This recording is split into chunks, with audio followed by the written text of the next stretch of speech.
Good evening, my friends. This is the Grimflayer. Hope everybody's doing very well tonight. We are playing yet another competitive league in Modern for you, live recorded with everybody's favorite deck, Golgari Midrange, and we're running back the same list that we have been running for the previous league, which means between Choke and Grafdigger's Cage, it is two slots different from the May deck tech that we will link in the description below. And we've been playing some very close variant to that all month.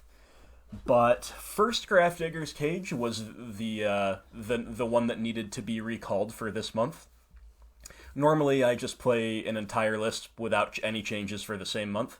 But this has been a strange month. First, we had War of the Spark, really shaking up the format in certain ways, bringing in Neoform, Gristlebrand to the format, and then blue decks have also been spiking in play, at least so far as my what I've encountered is concerned, right? So first the Cage, then the Choke came back. We've had to make a cut or two to make way for it. We were trying to test Ashiok, but right now just don't quite have room for Ashiok, and we've also cut away our second Liliana the Last Hope. So that's what's up with our current list, and let's play some games. As we're starting up match number 1, thank you so much, of course, to all Patreon supporters. I could not do it without you.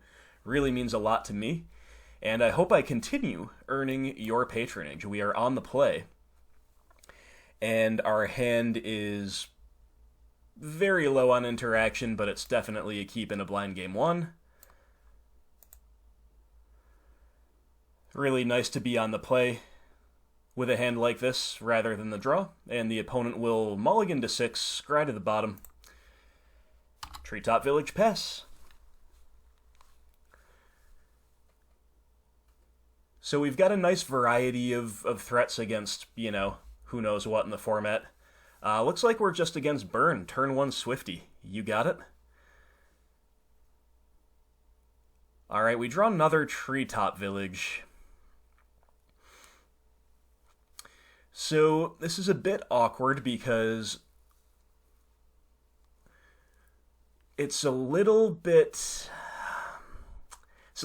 bad to play Tarmogoyf because not only does it die to just a Searing Blaze and we get absolutely blown out, even if they don't have the best card, which is the Blaze, we just get the Goyf bolted or whatever, they point any burn spell at it, it's still not bad because it lets them get through with a Swifty with prowess. So, it's also bad to play the Skoos for similar reasons. I think we are priced into just trophying away the Skoos, which is bad, or the Swifty, which is bad because it kind of unmulligans them, right? Especially if they're stuck on a 1-lander. But they're not, they've got 2 lands, so I don't feel as bad about this.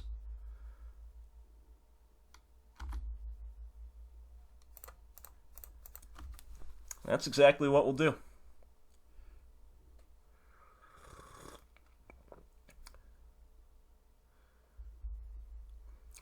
So now we are safe to deploy the Tarmogoyf, and then hopefully we can... Eidolon, yeah, that's good, but Tarmogoyf is going to be a little tough for them to deal with.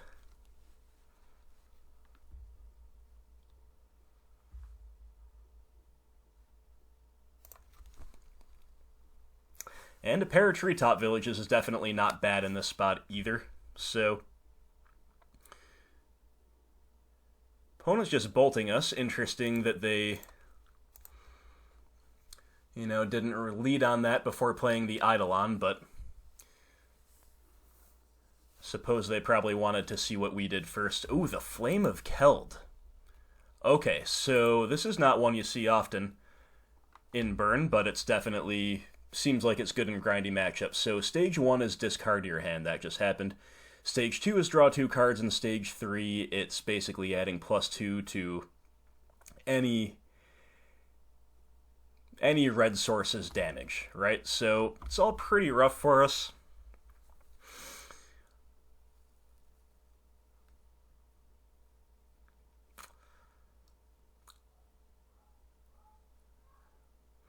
And I'm not even sure what the correct play here is, to be honest.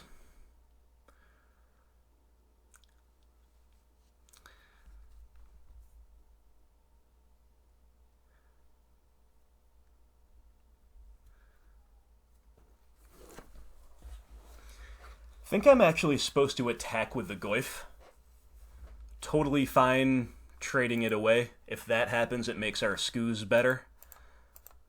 But they probably will just take the hit. Big problem with that is if they have removal for the tracker, then they get a really nice attack next turn.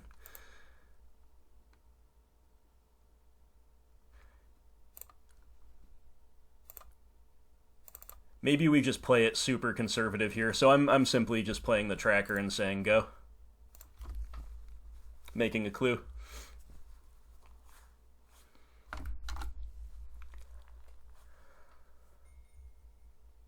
You know, the reason I kind of changed my mind there is they're drawing 2 here, so it's so likely that they have a good play.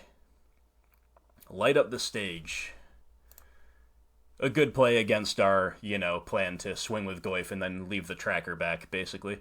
So Light Up the Stage finds Mountain Lightning Bolt. It's not that bad, but they've sure got a lot of 2-for-1s for a burn deck. And we don't even have Sunbaked Canyon yet, so it's going to get even worse when there's Sunbaked Canyon. This does appear to be a mono-red deck, by the way. I'm not exactly familiar with the specific, tech of mono-red. Like what, I don't know how common Flame of Keld is, for example, but seems like a fine enough fit there. They're attacking with Eidolon.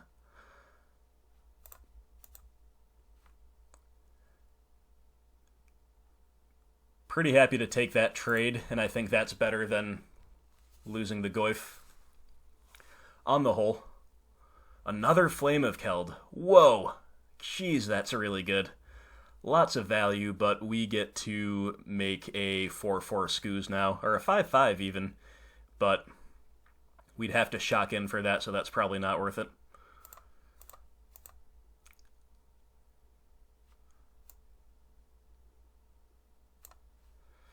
We'll attack first.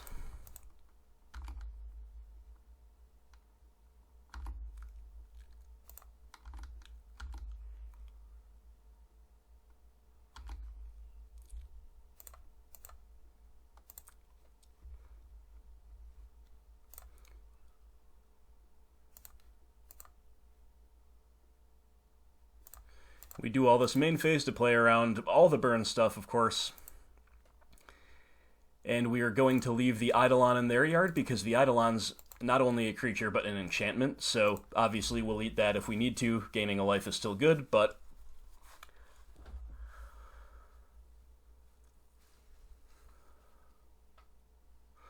alright, so the opponent's going to have a lot of value this turn. They just refilled their hand and everything does double damage, but the problem is they're just dead on board to a whole lot of stuff. We've got Goyfs, we've got Skoos, we've got double Treetop to attack. Fatal Push. Yeah, I think we're just trying not to die this turn, so I'll take the block. Take the trade.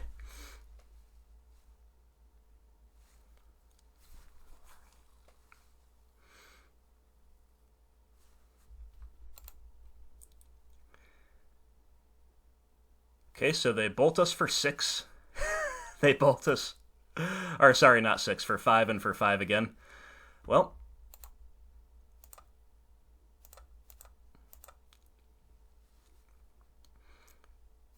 Definitely just going for the kill here, and we don't even need to fire up the second one, we just have it.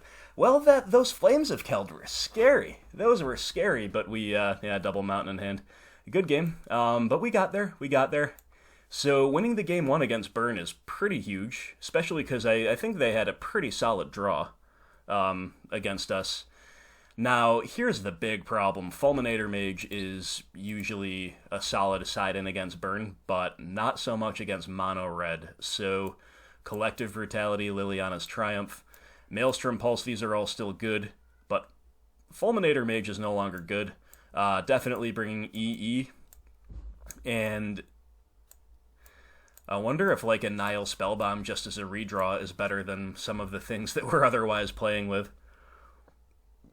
Which, of course, would be Dark Confidant and Thoughtseize. So, let's bring in these 4.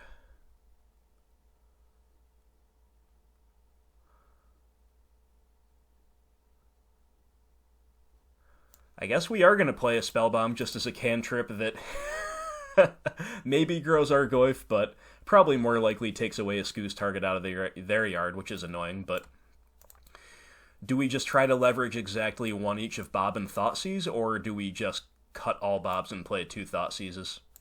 Probably just cut all Bobs and play 2 Thoughtseizes. Bob is just such a danger. Bob is obviously better in Windows, but I think especially on the draw, Thoughtseize is better. Maybe if there's a Game 3, we'll consider the 1-1 split of our terrible, terrible cards. But, yeah. Well, my friends, if you thought my sideboard was thin against Boros Burn or Mardu or Naya or Rakdos or whatever variants you can think of, it's even thinner against Mono Red. That is for certain. This hand's fine. It's actually not as good as it looks, I don't think, because, again, we have the same dilemma of not wanting to play out Goyf or Skoo's early, but we have enough good cards that it is a keep. We hope to fade a turn 1 creature from the opponent, and if they have it, we hope to find an immediate answer.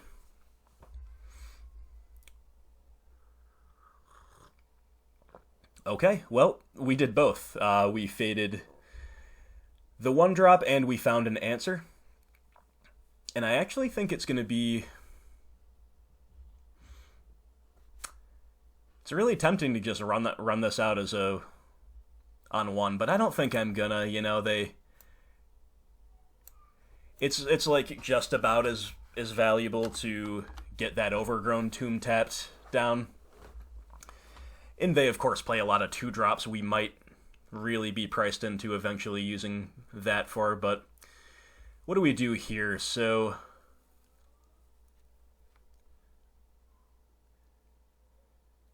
yeah, I mean, we're probably just going to trophy this. Then go on the Liliana plan. Trophy's a pretty good draw.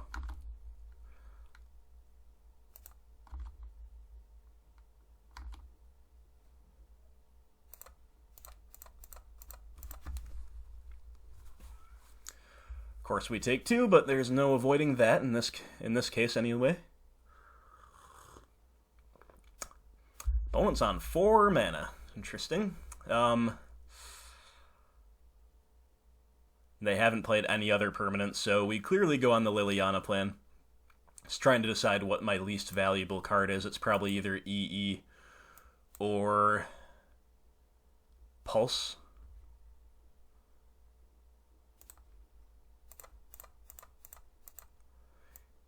And I guess I'm just going to pitch EE because...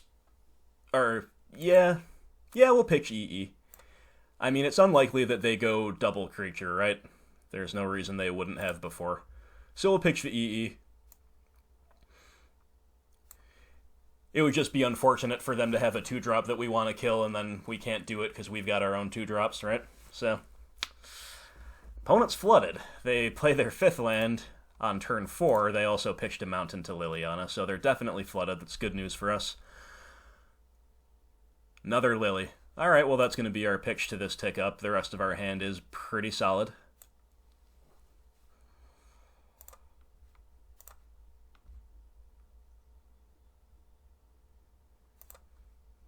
And we'll just play the Goyf. We cannot quite grow the Skoos out of bolt range yet anyway, so... Oh, they just scoop? Sweet. Alright, good enough for me. They, yeah, that's the thing about Mono Red is they... I don't know if they play Relics, I don't know if they have them in if they do. The answer to those things is probably yes, so technically they maybe weren't dead, but... Clearly opponent was just flooded like crazy, so... Alright, I'll take it. You know? I keep saying how bad my configuration is against Burn, but we just keep beating Burn. So, I mean, what am I supposed to do? I think I'm supposed to just keep doing what I'm doing.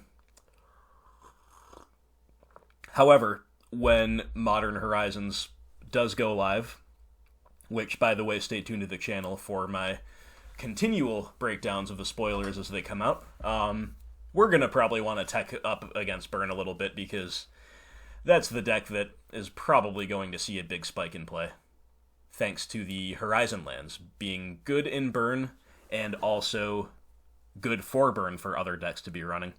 We can't really keep this one-lander on the play, especially because it's got 3/3 drops. So we mulligan, and I guess this is fine. Definitely bottoming a third Tarmogoyf when we don't even have green mana. So, okay, if this is a matchup where our Bobs just aren't good or get killed, then I don't know how much hope we have. We'll be really top deck dependent, but okay, Spire Bluff Canal into Serum Vision, so we're looking at either Storm or Phoenix, and frankly, our hand's not great against either of them, but I did bottom that Goyf, right? Holy moly, I did. The quadruple Goyf in the top 8 cards, or whatever that is. Again, against these decks, it's actually fine, but first we need green mana. We also might need some interaction, that might be good. So, at least we're untapping with Bob, that's nice. Thoughtseize, come on land. Alright, Thoughtseize, Blooming Marsh. They kind of came in the wrong order, but still pretty good. So, in case there's like a Spell Pierce or something, we'll run out that land first, and we'll also Thoughtseize in case they've got like a Snapcaster to flash in. It's not exactly, neither of those is exactly likely, but there you have it. So we are against Storm. They have Ritual, Remand, double Gifts Ungiven, and an Opt and a Monomorpho. So they've got a little bit of everything. But I think our plan here has to be to kind of race them, and that means I kind of want to take the Remand and just get my Goyf down. That way we're drawing 2 per turn, we're clocking. I mean, they've got everything, like, taking a Ritual doesn't matter. I mean, it matters, but it doesn't stop them from going Ritual into Monomorphos into Gifts. Taking a Gifts doesn't matter. Again, it matters, but it doesn't stop them. Monomorphos could actually stop them, but I don't think we want to give them the opportunity to Remand, and I think we want to just get the Goyf down. So, the clock is paramount. And that's what we're playing toward. Opponent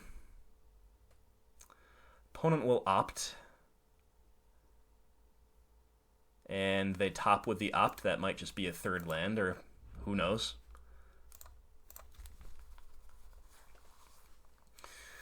Alright, well, I don't know if they can really kill us without finding a Mana Bear, but they can certainly find their Mana Bears with, spending some cards to get in Gifts Ungiven, and then taking it from there. Maybe they just found a Mana Bear. No, they're beginning with Monomorphos. Okay. Yeah, I mean, we need to continue drawing more Disruption. There's the Mana Bear. And there's a Ritual. There's another Ritual. Oh boy. They did find the Past in Flames too. Yikes. Yeah, oh man, that's so good. So with their Opt and their draw step, they found a Mana Bear and a Past in Flames, I think. That's pretty insane. Might just be dead.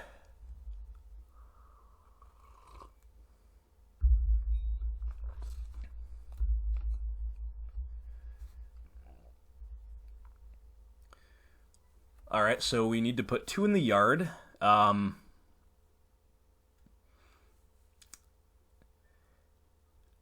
guess we have to put the Rituals in the yard? Is that correct? Or does it just not matter because they can make 2 mana for 1 with Monomorphos, then they can flash back a Past in Flames? I'm going to put the Rituals in the yard. I think we're in pretty serious trouble no matter what we do.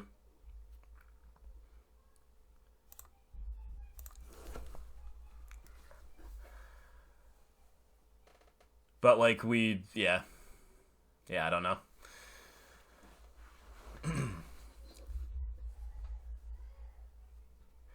I was just not expecting them to to be able to go off this turn. I was expecting them to be able to resolve a Gifts Ungiven and set up to go off next turn and force us to find, Disruption or Kill Spell or something like that with our 2 draws, but in this case, we'll see, and they could just have a Grape Shot that they find at the end of all this, but they could also just kill us as well, like before, without needing the value Grape Shot, basically.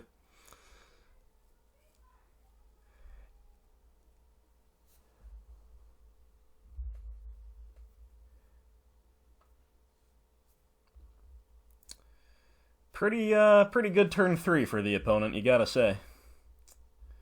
Doing all this on turn 3 through a Thoughtseize. It's good stuff. So, I mean, we're just dead if we give them the Grape Shot, so we've gotta...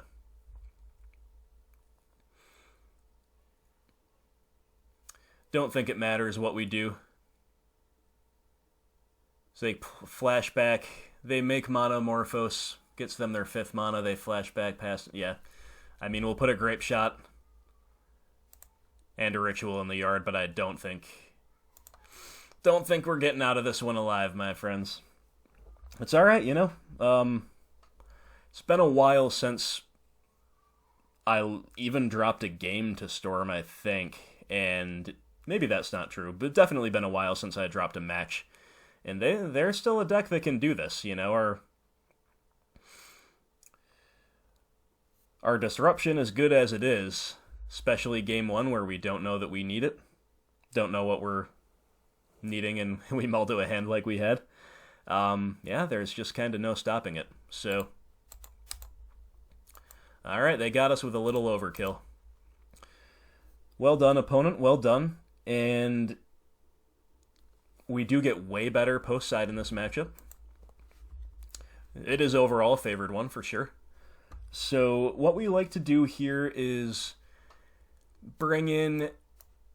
Like, I think with our current setup, although it's been a minute since I faced this deck, we can afford to bring in basically all of the things that are good against the Past in Flames plan, and all of the things that are good against the Empty the Warrens plan, and of course stuff that's just generically good, like Collective Brutality. All that stuff is pretty solid.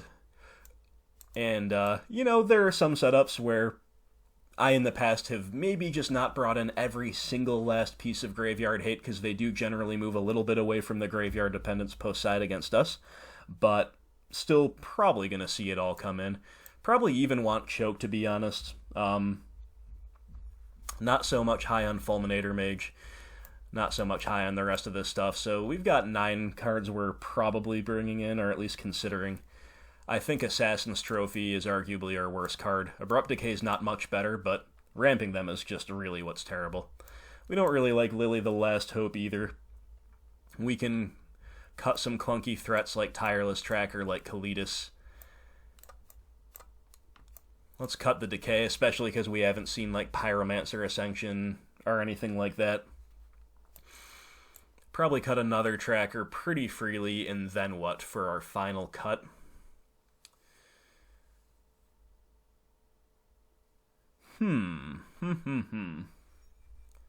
Everything else we're doing is good. I'm a little tempted to cut a land, but I don't think that's wise. Don't think that's really on the table here. Is there anything that's specifically worse on the play? I guess discard is a little bit worse on the play, but there's just no way I'm cutting that. I guess we could just only play with one Collective Brutality here on the play.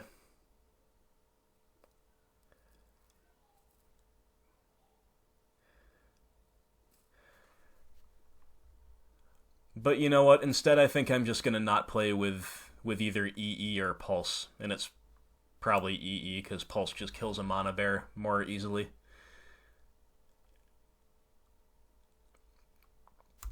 I think Collective Brutality is a little bit better than EE if we've got double Pulse in the deck, which of course we do.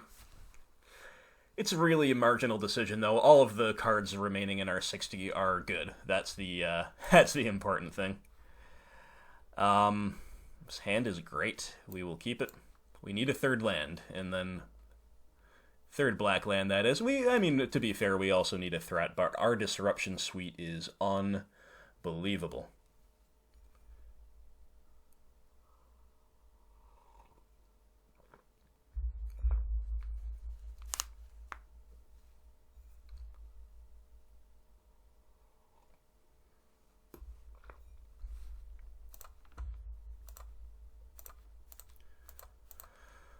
Open with the Inquisition here, and we see a 2-lander with Empty the Warrens, double Ancestral Vision. Well, that is bad for us, my friends, and that is definitely not something I'm used to seeing at all out of Storm. I don't believe I've ever seen it, but that's sure what they've got. I can't believe they have that, and they have 2.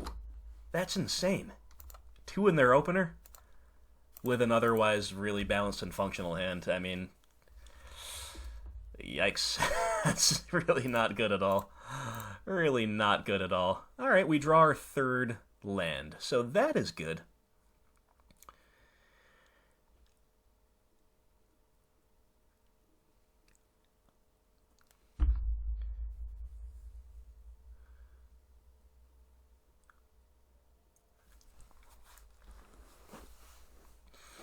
And opponents stopping us on our draw step for some reason. I'm not sure what they might have, if anything, but I doubt it's anything. But we're pretty incentivized to empty our hand as quickly as possible here. So we will begin with Thoughtseize for sure. But even if they have an Abrade or something, we still might kind of be priced into playing an artifact. But they don't. They have Sleight of Hand, Pyretic Ritual, Empty the Warren. So what do we do here? Like,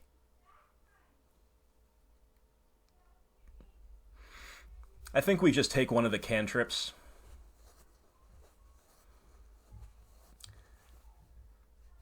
So sure, let's just take Sleight of Hand.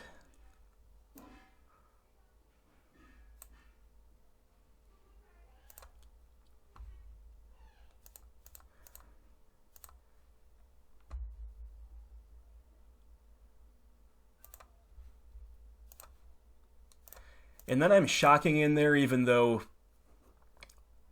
in a way it's potentially better to play the field, and then we could draw like a black land that's painless next turn and we won't have to shock. However, I don't think that's all that necessary, and I think I would rather just make sure we get our best lands on the field because we might be pitching lands to Liliana. And sure enough, that's what's happening, so we're going to play the Lily, we're going to pitch Field of Ruin. I think that's correct. I'm not suspicious for Blood Moon, so I'm going to get Forest here.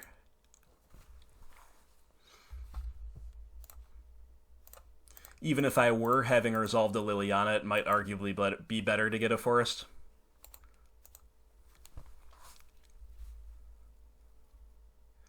Opponent will opt to better inform their discard decision.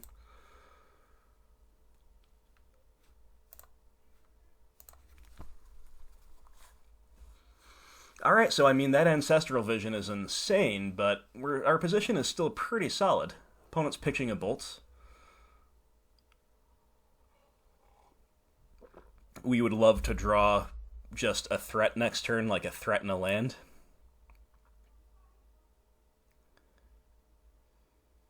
A threat or a land, I guess I should say.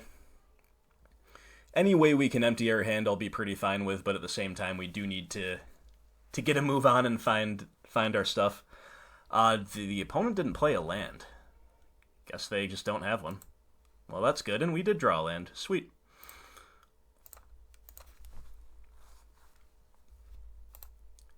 So now our discard is asymmetrical, which is perfect.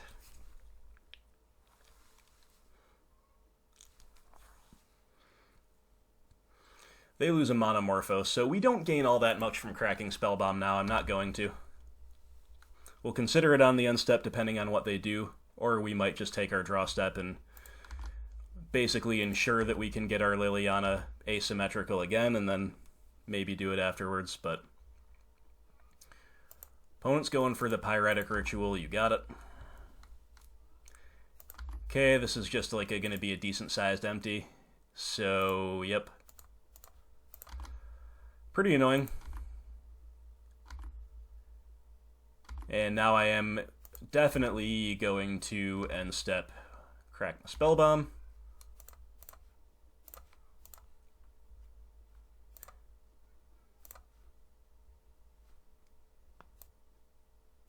We have a fatal push. I guess we're going to use it because we're probably pitching it if we don't. Sure, fatal push. Another Liliana. I mean...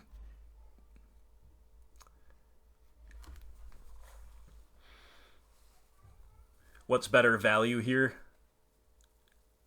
Because our life total's kind of low too. So there is value in just ticking up and forcing them to go all in at the Lily. But of course there's value in double edict as well. Man, this is rough. This is rough. Okay, so... It's just hard to say what they are likely to have off of Ancestral Vision, right? Because it's a bit of a disaster if we tick up. And then they have a Bolt for our Quagmire, for instance.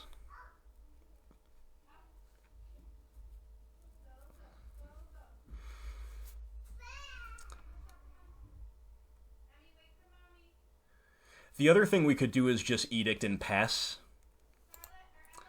That might actually be what I'm going to do. So we're going to Edict. And then we'll pass with our other Liliana in hand. Planning to fire up a Quagmire to try to take down a Goblin. Like, none of this is great, right? None of this is great. They're going to have 4 cards in hand by the time they move to their main phase, but... We do still have the Grafdigger's Cage that they might struggle to win through. Opening on Serum, sure.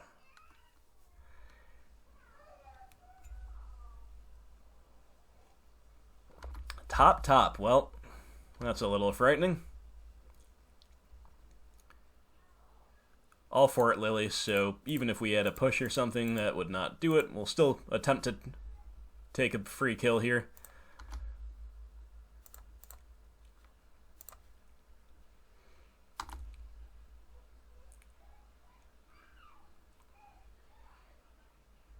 Flame Slash. Okay. I mean, that's not great for us either, but... Alright, so I think we have to just keep trying... We have to try to run them back out of resources, so rather than taking our Edict value, we're gonna hopefully get 2 cards out of their hand over the next 2 turns with Liliana and hope we can top deck something good.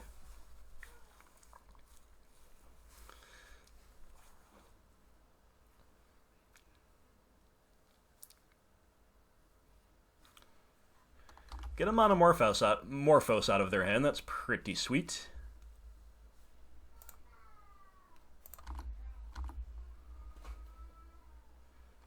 Alright, they have hit their 4th land. That's probably bad for us.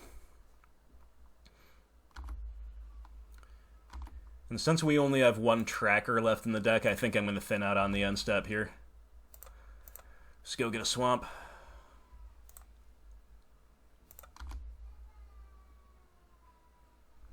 Fatal Push, sure.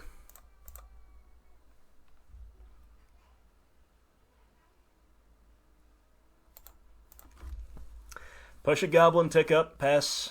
Kind of at their mercy. What do they have here? Gifts Ungiven? Yeah, of course. Well, I think we're dead.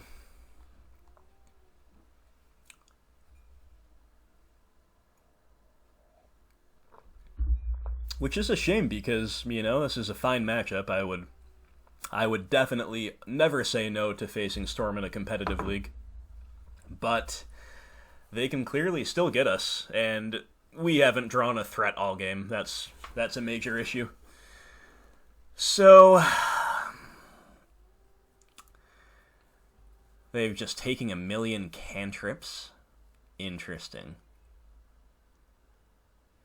So putting Past in Flames into their graveyard is the least valuable play for us in terms of the pure value axis, because of course it has flashback, where the other cards we can more permanently deal with.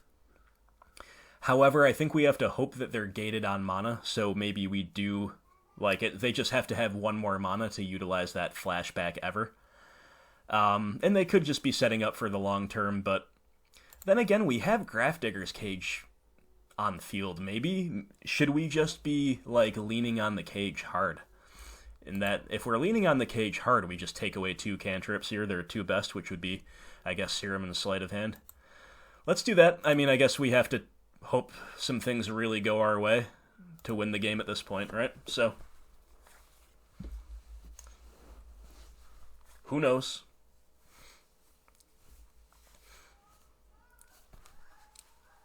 And they put that Past in Flames in the yard anyway, so the only card we know about in their hand, I believe, is Opt. We're going to lose our Liliana, and then we're totally empty-handed and empty-boarded besides a lonely Grafdigger's Cage. We're really needing a good top deck. They've got more cantrips anyway. They got the Serum Visions.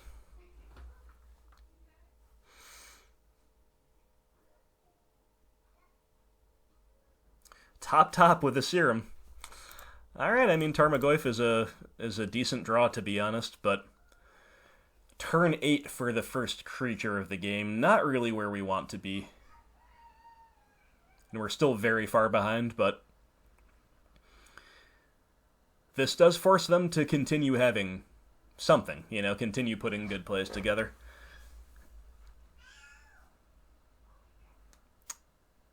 Are they remanding? Sure.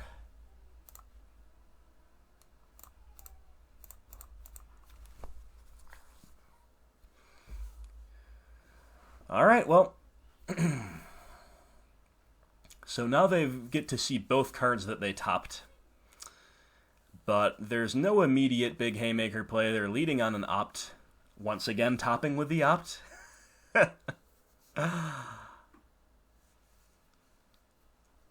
Monomorphos. This is starting to feel like another Empty the Warren's turn. In which case, oh no, maybe they're just digging. Interesting. Come on, we can't catch a break. We finally get a little bit of a window of opportunity and we see Swamp. Well, we've got to attack, I think.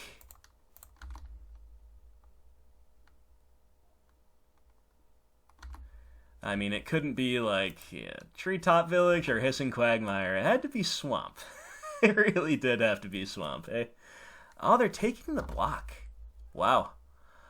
Okay, I mean, sure, that makes sense. This is going to buy them at least 2 more turns by jumping with the goblins, and they do have the overwhelming resource advantage. They have a degree of inevitability in their deck, or they just have a Dismember in the hand, and that's the way they kill our Tarmogoyf. Well, that's very annoying. Oh boy. Well, we're back to being totally empty-handed and empty-boarded, except this cage. Okay. You've got to be kidding me, deck.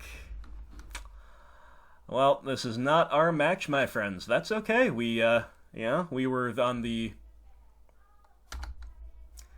Yeah, I mean, I'm tempted to just scoop to this Gifts Ungiven, but we've come this far. I guess we'll play it out.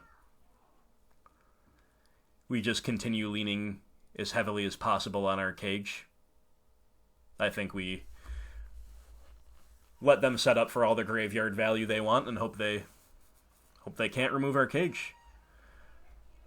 Scalding Tarn. Interesting.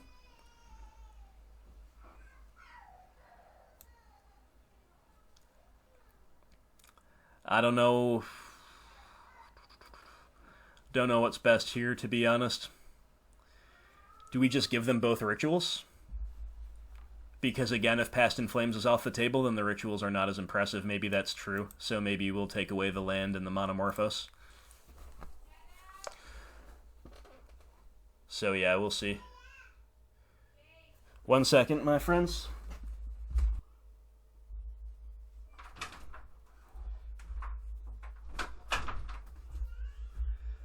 Alright, we're back. It's a little bit of an baby emergency, no big deal, obviously, just needed to go fetch the towels after bath time, and we're probably dead here. I would imagine we are just dead here. Well, okay, relatively small empty.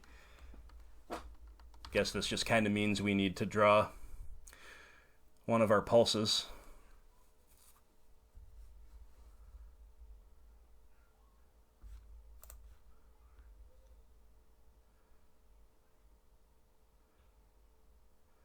We draw a choke.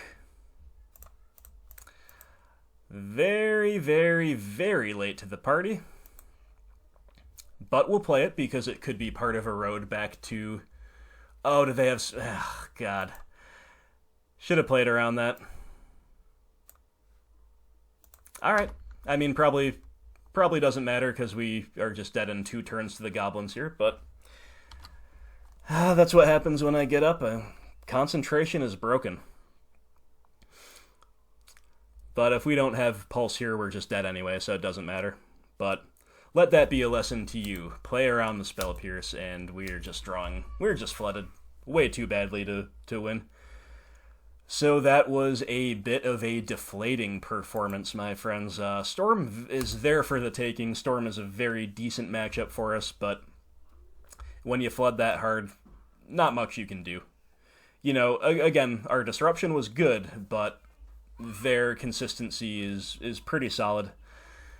Lots of inevitability in the deck once they reach a certain threshold of mana. Is Liliana the Last Hope plus Fatal Push at all a keep on the play? Plus utility out of our land base? So if we're against, like... Do we just keep this and hope we're against a creature deck is the question. If we are against control, this is still, you know, turn 3 Lily is still arguably fine. If we're against a combo deck that's not involving creatures, we're probably going to die. If we're against mid-range, could go either way. We just would need to hit more gas. I'm not thrilled about it, but I am going to keep... I'm a lot more likely to keep a sketchy hand, especially one that functions, in game 1. Because it's game 1, we don't know what on earth we need, and we're kind of the prototypical 45-55 deck in game 1s anyway, so we're just so far behind the 8 ball if we mulligan and the opponent doesn't. Now, the opponent did happen to mulligan here, but we were on the play, we didn't know that. So, the mulligan that the opponent took is potentially nice. They scryed to the bottom. Turn 1 Forest into Arbor Elf. Well, that's something that dies to Fatal Push, and we draw Inquisition. How about that? Let's begin with Inquisition. Well, we're fortunate enough so far, my friends, and it is Ponza, so they have Stone Rain, Molten Rain. Guess we're just going to take the Stone Rain because it's easier to cast. And then, thankfully, we get to push the Elf. That means next turn they play the Birds of Paradise right out into our Liliana. And then from there, who knows, but they will need to hit land drops to have anything good going on. And we've hit another basic land, so that's pretty cool against Blood Moon. And I think I am supposed to start playing out basics just so it doesn't take me as long to rebuild my ability to cast spells from a potential Blood Moon. Then again, if they do have their third land naturally, maybe they will Molten Rain the Swamp. Maybe we were supposed to play Blooming Marsh. I don't know. I think you could go either way with that. Scavenging Ooze, that's fairly uncommon. Assassin's Trophy.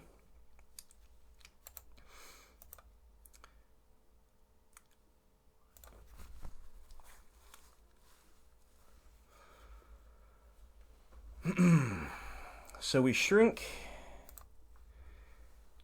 and I think we're just going to threaten the block here with Quagmire, but I also am going to play Field of Ruin in case they have land into Blood Moon.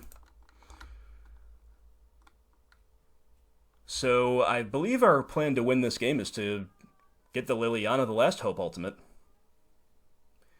I don't think we want to trophy the Skoos, even though it's got a lot of value to accrue here in this game as things stand.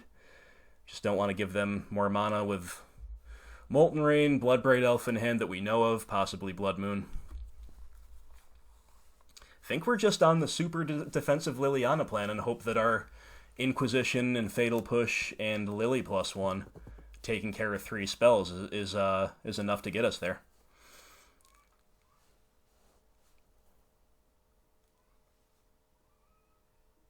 Okay, they've got the 3rd land. It's not good for us. Blood Moon. Yep, we've got to go get our forest now.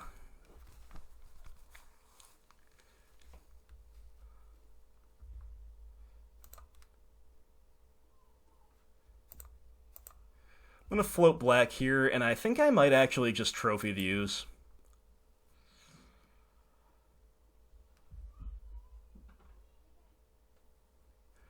Or do I just trophy the... Nah, we don't care that much about Blood Moon.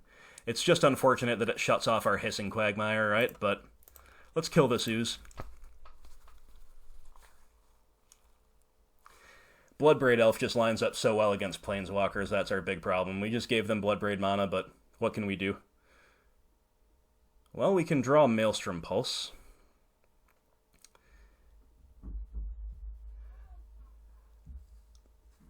I guess we are... I feel like that unlocks our Quagmire if we pulse the moon, but I don't think that's correct. We'll just take up, run out of Blooming Marsh, and say go. It's a fine draw, though.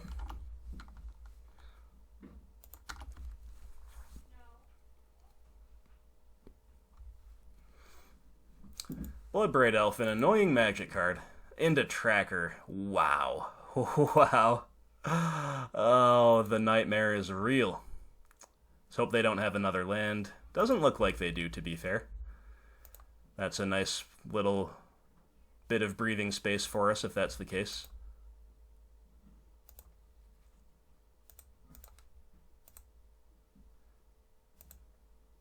Alright, so now we have to pulse the tracker. They got the 2-for-1. Major mixed feelings about that forest, obviously. You know, a basic is cool and all, but we've been flooding like crazy yet again. Might as well play out these lands, I guess. Maybe sandbag one. There's just a balance to be struck between being too cute with our lands versus wanting to hold them in hand for all the usual reasons. So we no longer have the ability to realistically win with the Lily the Last Hope emblem in this game, thanks to Bloodbraid Elf, but we're still in fine shape. We've just got to start top-decking something decent here.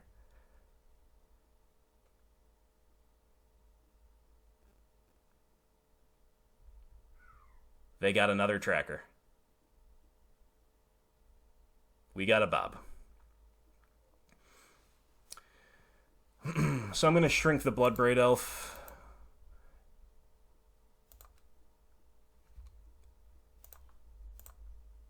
And then if our opponent bricks on land yet again, I'm probably trade the Bob away for a tracker. But we'll see. I'm definitely not trading the Bob for a 1/1 Bloodbraid Elf at this stage of the game. And you know, if we have to let our Lily go at some point, we gotta let her go, but yeah, she's been very good. We can also theoretically engineer a situation where we buy back a Bob post-trade. So yeah, the Bob trade with Tracker is going to be done here. If they send it in, they do. Both at the Last Hope. Yeah, well, we're gonna take the block.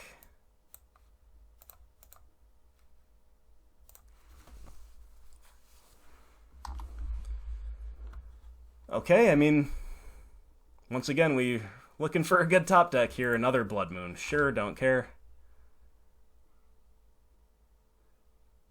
Lily of the Veil is a great top deck. The only problem is that we cannot play her and play a Bob that we buy back. But I guess we're going to take our value no matter what. So let's roll down first. Maybe we'll get a Tireless Tracker. Or a Tarmogoyf is pretty good too. Yeah, let's get the Goyf.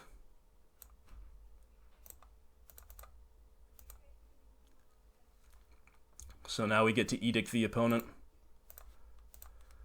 Play our Goyf and I suppose just run out our other land as well. Alright, our position is now quite good. It's still Ponza. They still might have some big bombs in the deck that they can find land and find the land and the bombs, but as things stand, I do like our position. Okay, there's the 5th land. And it is a Chandra. Well, that's a good one. Thankfully, our Goyf is big enough to survive. What did Chandra just do? Exiled the top card, and it was a Wooded Foothills, so we took 2. Got it. Yeah, Field of Ruin, not very exciting, but... Alright, we +1 both Lilies here. Molten Rain is out of their hand at last. And we are priced into hitting the Chandra here. We don't like anything about her. We don't like the fact that she can kill basically anything in our deck besides Tarmogoyf. We don't like the card advantage that she offers, and she will get the card advantage here. But it's just Kessig Wolfrun doing 2 to us, so it's really not that bad. And it's an Arbor Elf, so that's beautiful. We get to kill it with the Last Hope. We get to play out a Tracker who has come a little bit too late to be optimal, but is still most welcome here. Take up all Lilies. Move to attacks. Get that Chandra. Get you gone. Alright, now basically every draw in our deck is good. Our Goyf is 5/6. We were in a very commanding position. And we were fortunate enough to see a lot of basics here against the Blood Moon deck as well. Alright, we did it. So we are against what appears to be traditional Ponza. You see variants, and you might see more variants. There seems to be some Ponza toys coming up in Modern Horizons. But this one looks traditional enough. We don't want Fulminators, notably, because they play too many basic lands for that to be good. But we do want Pulse, we do want EE. None of this other stuff there looks any good. Damnation is a consideration. Their boards do get pretty wide with some big stuff that can be a little tough to kill. I think Liliana's Triumph, Collective Brutality, Deathmark, these are all cards that are pretty castable, you know, around Blood Moon and around land destruction effects. They're all efficient early forms of interaction. So I think we want these 5 plus maybe a Damnation. And what do we not like that much? Honestly, I think most of our deck is really good in this matchup. Not that the matchup itself is amazing or anything, but I think it's fine. And I think every one of our cards is totally legitimate, basically. But we're going to trim some of the stuff that's clunkier in multiples and clunkier against Blood Moon. So that's Lily, that's Skoos. It maybe should be Kalidas, too. I don't think I'd want 2 Last Hopes in, but I mean, that one was amazing. We probably do want one. We probably do just want this one in, but it's really tough to make cuts. I think we need to keep in... I think we have to cut Kalidas even though it's fine in the matchup. You know, it lines up well against bolts, but... and of course the value is really relevant, but I think we just have to get as streamlined as possible. We still have to make 2 more cuts. I think I'm actually just going to cut another Skoos. Green mana is going to be at a premium between Blood Moon and Land Destruction. And it's, I think, clearly the worst of our creature suite. We just got to make 1 more cut, so it's not the end of the world, whatever we do here. We're going to be on the draw.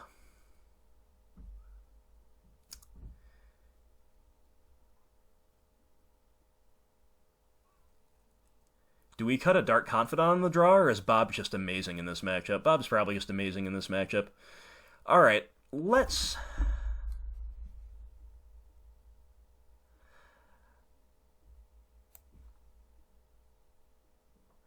cut our last hope on the draw. I think that's correct. Bring her back on the play. I don't know what we're going to cut for her, and hopefully there won't be a game where we're on the play. Hopefully we'll just win 2-0 here. But, oh boy, what do we do about this? Opponent's going to mulligan? I think their mulligan makes me want to keep. We've got a swamp and 3 1-mana black spells, and we're on the draw, so we're going to hit land drops almost certainly. I think it's a keep. Hopefully we can keep them off of land destruction spells with this stuff, and ooh, the opponent mulls heavily too. Alright, well, I don't know if our keep will be rewarded or not. It's going to be really tilting if they just rebuild from the mulligan while we get stuck on 1 land, so hopefully that won't happen. Opponent mulls to 5 in the end and scries to the bottom with no turn 1 play, and we have a Verdant Catacomb, so that's a beautiful thing. I don't think there's any way that they have Blood Moon on turn 2. I don't expect they play Simian Spirit Guide, and if they do, we can disrupt it, right? So let's Inquisition without fetching, because we don't know what we need to fetch till we see their hand, whether we want a second swamp or a forest, basically. And if we do want a forest, okay, they just scoop. Cool. I was going to say if we do want a forest, which I think we do, we obviously can't do that on turn 1. We've got to start discarding. But anyway, opponent doesn't want to play against the turn 1 discard. Turn 1 swamp into discard, no less, right? That's just like, they know the Blood Moon is not going to fully lock us out. They know they're so far behind on resources. I don't blame them for scooping there. And here we go. Here we go for round 4 with a couple pretty comprehensive wins so far and a, I guess, pretty comprehensive loss. But such is Magic, and our hands are a bit of a mess, I guess. We will mulligan. Oh, Doll of Cutie. Doll of Cootie, what's up? I remember shouting you out as an Inquisitor, I believe. Is that right? Hey there. What's up? What's up? So, yeah, I want to say that Doll of Cootie has, Doll of Cootie will mulligan in solidarity. Thank you, my friend. We'll keep. So, if the opponent, are we suspicious for a BGX mirror match? That's the big question. I guess we're going to top that land.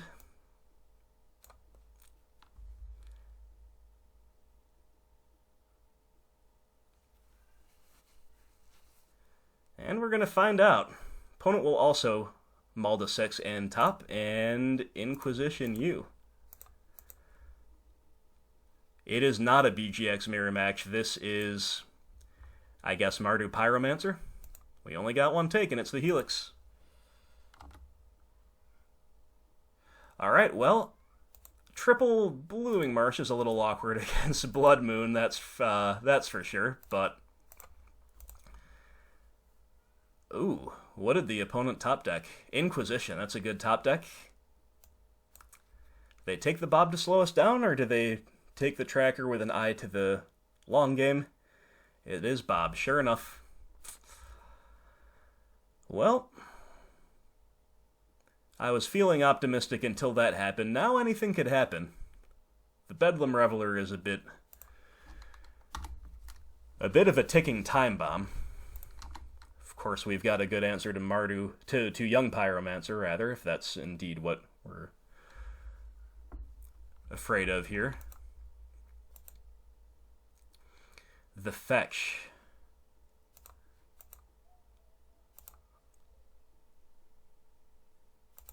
The Looting, okay. Makes more sense than them running out of Pyromancer into our Fatal Push. We give Doll of Cootie way more credit than that. And yeah, Looting's a nice one here for them. So a couple of good top decks from the opponent. and they just pitch those 2 fetch lands, so...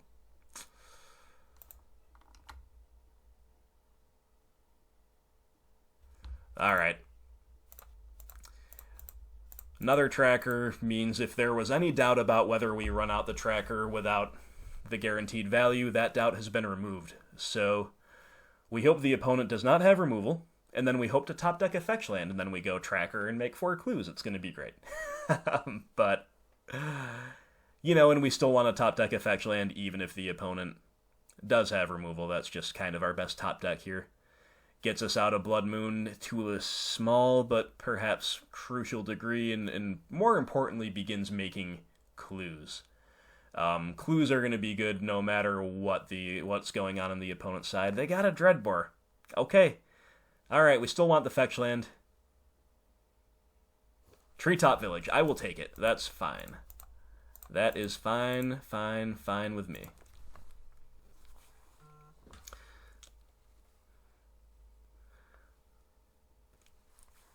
Be even better if they didn't find that Dreadbore, but you know, once the Faithless Looting is involved, you expect them to kind of find the action. And there's another looting out of hand. So 1, 2, 3, 4, 5. There are going to be now 5 instants and sorceries in the graveyard, so they can cast the Bedlam Reveler for 3 total mana beginning next turn. But even if they have a land for this turn, it's off the table because they need double red. They actually pitch a Reveler. That might mean they have another one in hand. They pitch Young Pyro as well. There's only 1 card in hand, though. There's the Black Cleave Cliffs, though, so it is probably a Bedlam Reveler in hand. Let's draw Thoughtseize, Lily of the Veil. Something like that would be wonderful.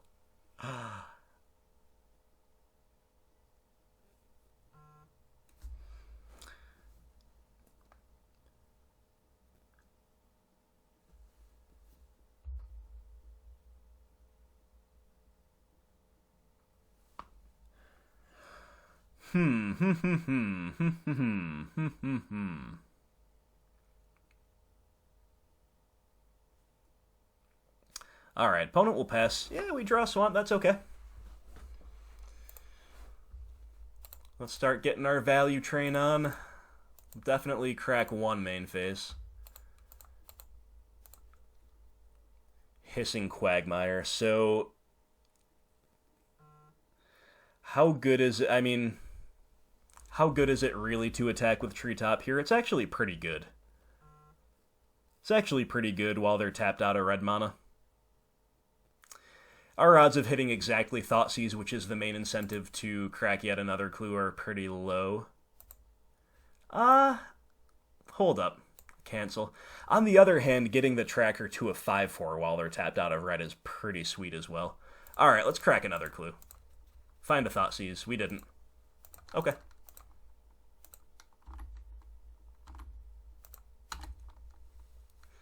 Yeah, that was an interesting decision point, wasn't it? But I think getting the tracker out of Bolton Helix range is ultimately worthwhile. Now, this is probably a Bedlam Reveler, but then again, who knows?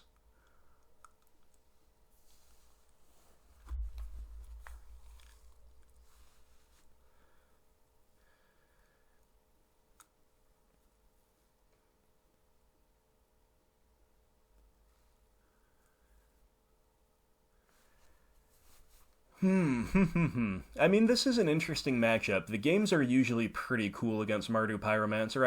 I think we're a little unfavored, but that's from like the heyday of Mardu Pyromancer when it was a tier 1 deck. These days, I don't, it's really fallen off the map a lot. I don't know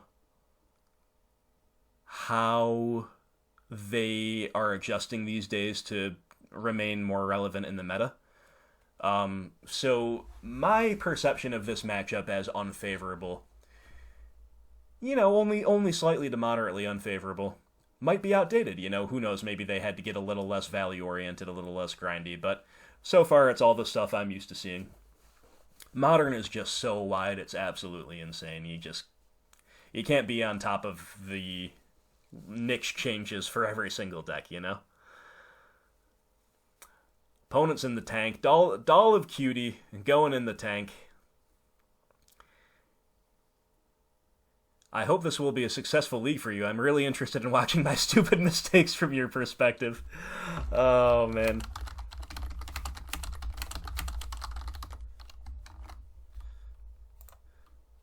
Here comes that Reveler, as expected.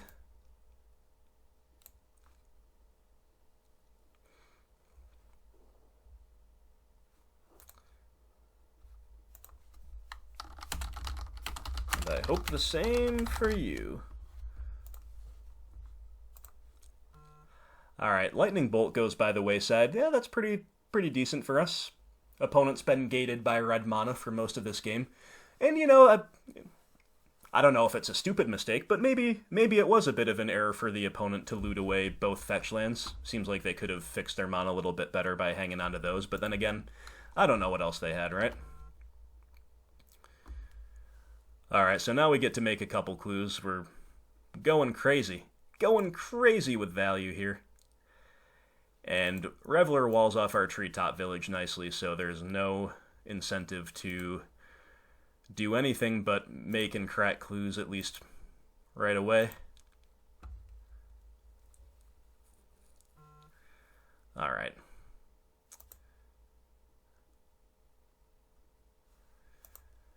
Another land is not the greatest at the moment, but in the medium term is fine. Let's attack, see what's up. See whether we can scare the opponent into the chump block.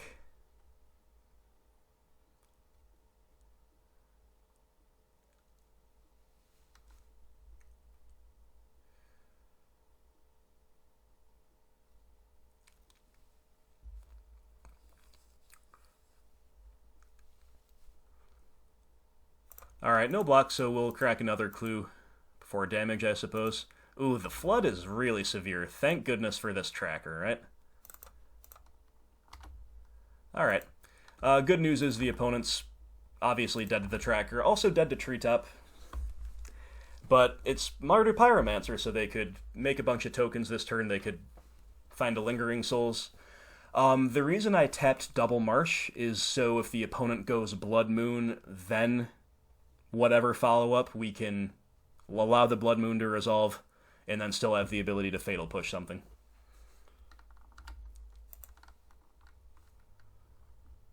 The attack.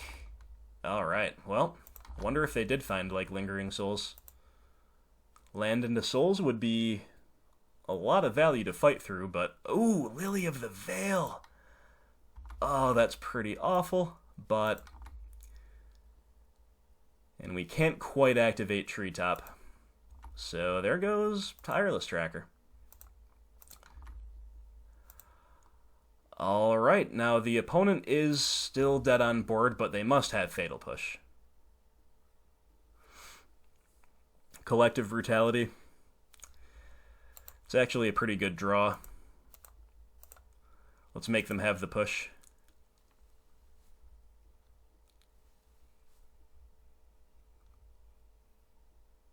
Or maybe they just don't have it and they didn't have anything better to do sequence-wise and they had to make us see this, but in that case, I think you just stay back with the Reveler, right? Yeah, nothing I can do, GG. Okay, well, I guess we got him. Yeah. Cool, I'll take it. So, let's say good game, well played to the opponent.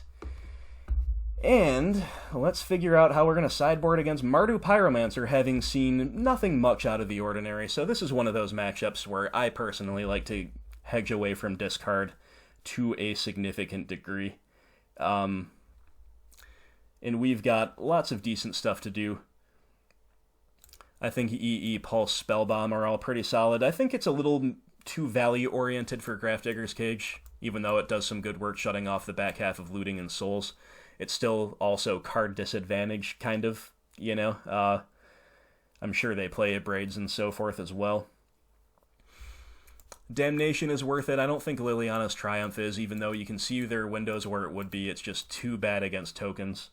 And none of this other stuff is too good. Fulminator Mage is not bad, but Fulminator is also not as appealing here to me as it is in BGX mirrors, but we still might want him.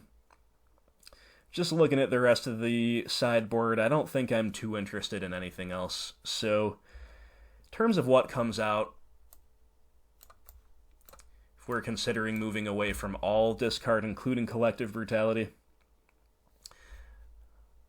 I mean, there's a lot of decently bad stuff. Abrupt Decay's not the greatest. Liliana of the Veil's not the greatest, especially on the draw. Maybe we are just bringing in Fulminators. This is Midrange Mirror too, so I think we're cutting a land. And because it's Blood Moon, we'll cut a Blooming Marsh, so maybe we're leaving in Collective Brutality because it's a kill spell for Pyro. And maybe we're leaving like a Thoughtseize in, especially on the draw. Then we're still having to leave in Abrupt Decay, which isn't very good at all, but bring in 3 Fulminators.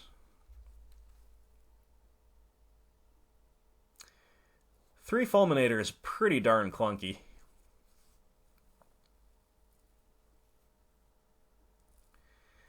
You know, maybe we're a little more interested in discard than usual. Let's hedge. You know me, my friends. You know I like to hedge. We'll play with 2 Thoughtseizes here on the draw.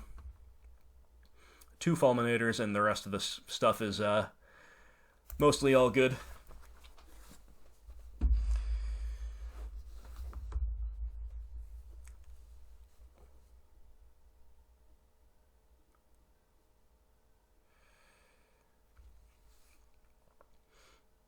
Hand looks fine to me, doesn't particularly play well around Blood Moon, but, you know, 3 decent creatures.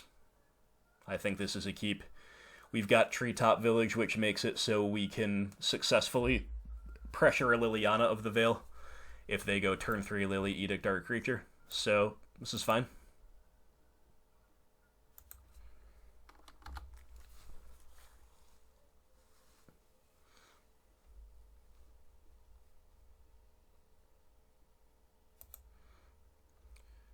Arid Mesa pass. Alright, we get a Lily of our own. Cool. Treetop and pass. So I think next turn I'm going to use my Marsh Flats no matter what I do. We've just got to respect the Blood Moon.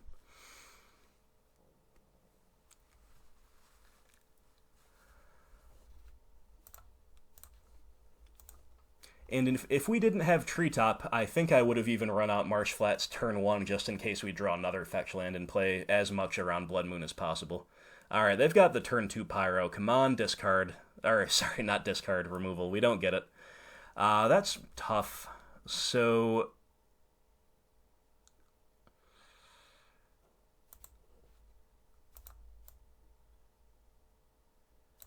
we're definitely fetching, and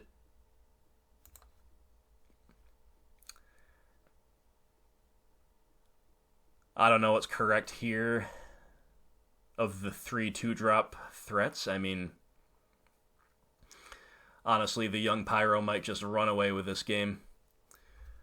But we do have Damnation to catch up. Let's just play the Bob. I mean, the Bob dies to everything. But right now our Goyf doesn't survive, and our Skoos don't survive most things anyway. So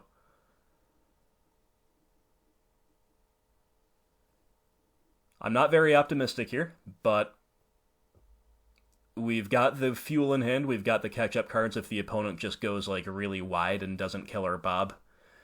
Maybe we play KG, we wipe the board with the Damnation, and we take it from there.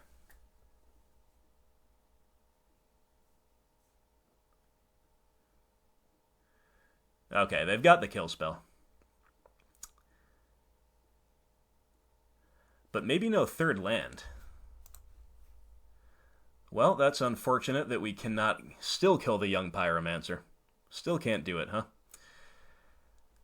So we gotta play the Goyf here.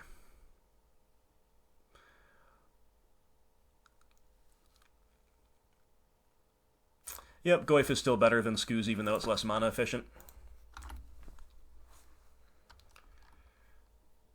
And there's no point in playing the Liliana just to lose her next turn. Alright, well, if the opponent remains stuck on 2 land, especially, I mean, they have all 3 colors technically, but it's still a little awkward to have plains, then we might be okay. If they attack with an elemental, they just, whatever, they have Fatal Push, sure. Alright, I think I'm just going to Damnation this board and start over. Yep.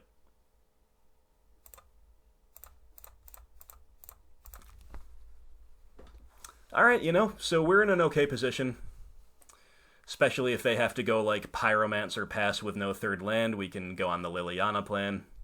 If not, maybe we just go really, really aggressive into a Skoos. We can grow the Skoos to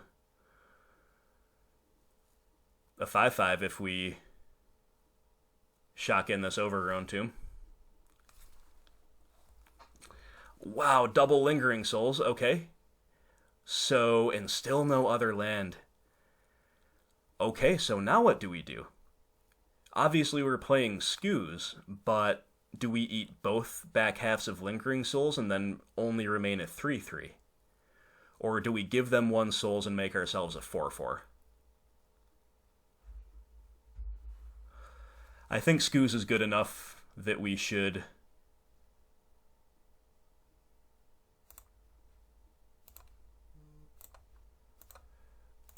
We should make it a 4/4 here. So we'll eat the Pyro. We'll eat our own Bob. And then we'll eat 1 of the souls. You know, they could just have another Fatal Push here and then this doesn't matter and we would have been better off eating both souls. But they have, like, you know, probably at least 8 total red spells that kill Skoos and at most 3 other Fatal Pushes in the deck, right? So I think this is fine. It's probably our best line in the dark. It's, once again, it's hedged, just how I like to be, you know? We're doing a little bit of everything. We're getting just out of Bolt and Helix range, and we're eating 1 of your Lingering Souls. But we're not all in on becoming the 5/5. We're not all in on eating both souls. Alright, they flash back the souls while they can, and still only 2 lands for the opponent, so fine with me.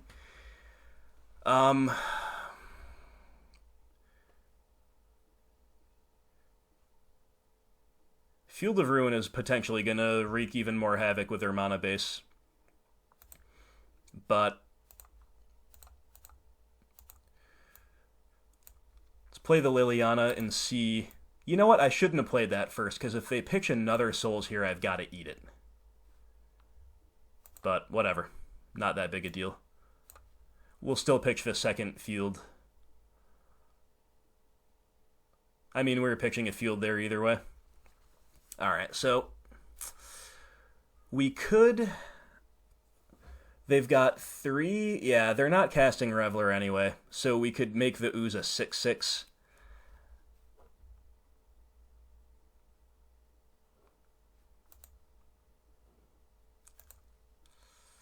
Or is it better to start making sure we get damage across with the treetop?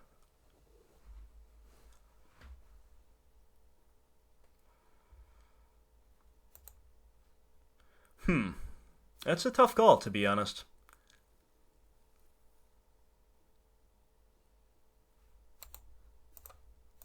I think we'll attack.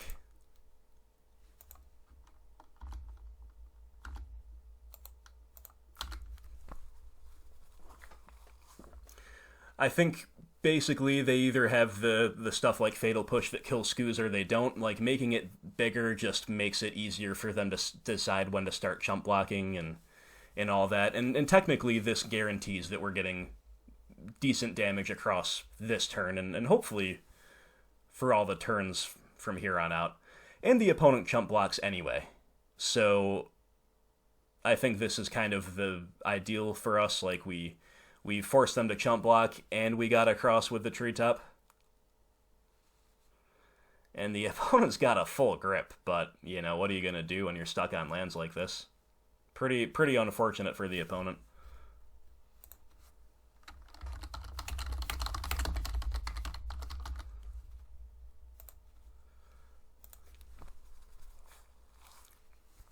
And they chip away at our Liliana. That's all they can realistically do, I guess. And then they'll Helix her away. Okay, well, that's a pretty good turn. Another land for us is not very good.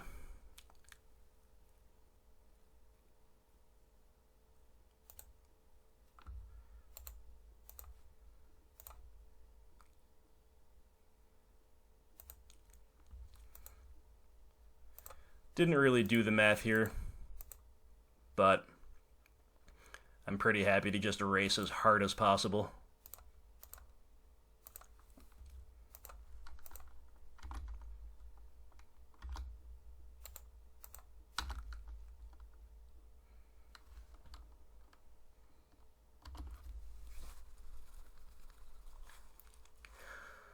Alright, so next turn we're attacking for 11. Blood Moon is annoyingly good against us right now, but that would probably lock them out of black, which means they're going to struggle to find a clean answer to Skoos. So we're in a good spot, oddly enough, even though we're for all intents and purposes empty-handed and the opponent's got a full grip and it's a mid-range mirror, but that's why I enjoy playing against Mardu when I'm on BGX, which I always am, more than I like the BGX mirror, because the spells are just different enough that like you get these more interesting situations, whereas sometimes surprises can come out of nowhere in the BGX mirrors, but a lot of the times it's the play doesn't matter all that much. It's a little more deterministic based on just how the curve outs line up and what the top decks are. So opponent's got another looting, pitching Reveler, Lightning Bolts, and finding the third land, the long-awaited third land.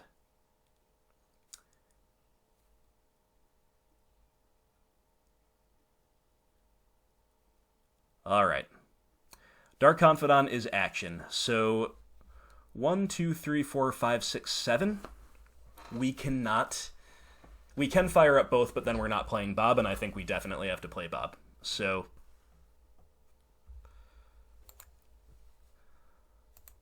let's attack with the village.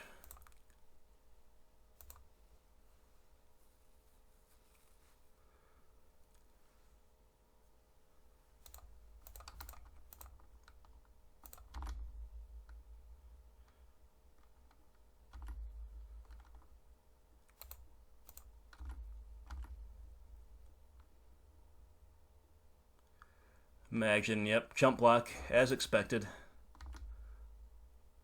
Alright, so we're definitely going to play the Catacombs so we can fetch in response to a Blood Moon, and I'm just deciding what to do now.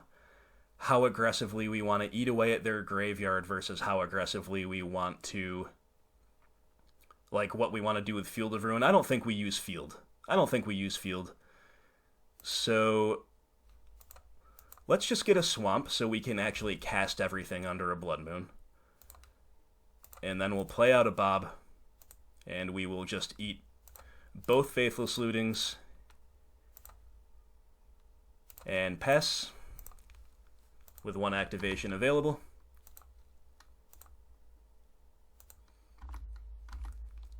Which can gain us a life and grow to a 7/7, or can just keep shrinking their instants and sorceries for the purpose of a Bedlam Reveler. And there is an argument, maybe, to actually do that this turn, because if they have a red land to play, then they can cast a Reveler for 4, but I don't even know how good that is against our board. Ooh, the Skoos is pretty, or the Dreadbore for Skoos is pretty good. Gaining a life probably doesn't matter. Let's just shrink the yard.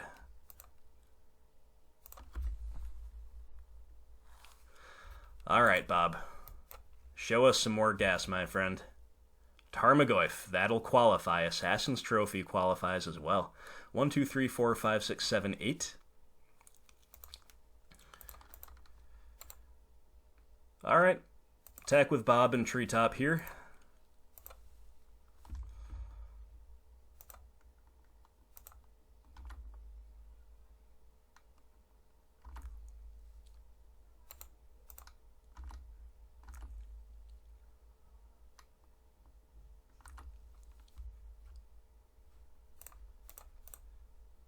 Play the Goyf and hold up Trophy. We didn't quite have enough mana, I think, to do, Field of Ruin shenanigans, but that's alright.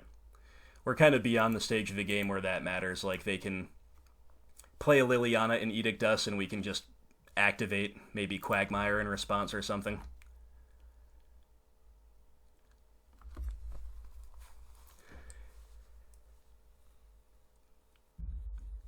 Our position's very strong. Again, the opponent has the resource advantage, but even if they go like land into Damnation, which I'm not sure I'd expect them to play at all, our manlands just kill them.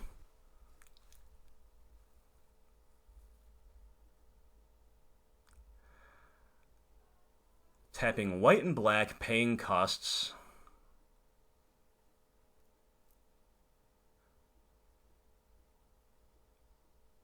Okay, tapping all three. I was like, I didn't miss a Lingering Souls with my Scoos, did I?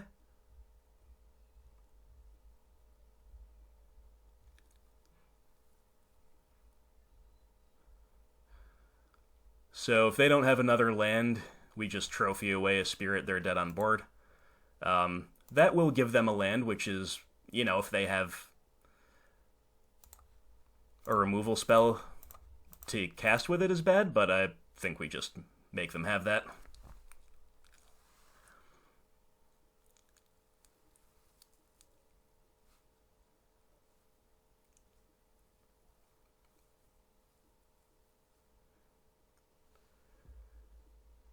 I imagine that would have been a part of their plans if they had one, right? In their turn rather than making two spirits.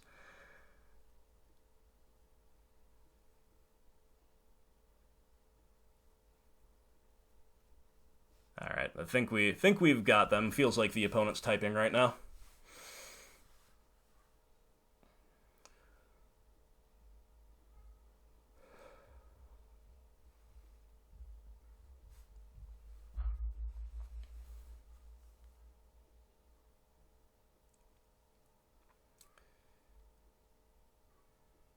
Definitely gotta be typing.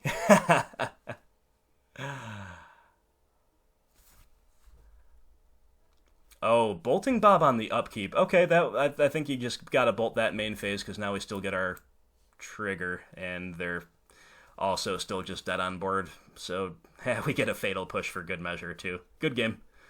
Good game, well played. Yeah, I think our friend here, Call of Duty, Doll of Cootie, was supposed to bolt the Bob on his turn, just, again, so we don't get the trigger, but proved to not be relevant. I'll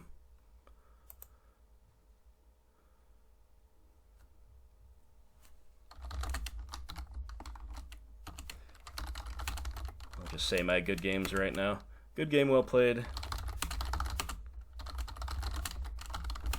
Sorry once again about getting stuck on lands.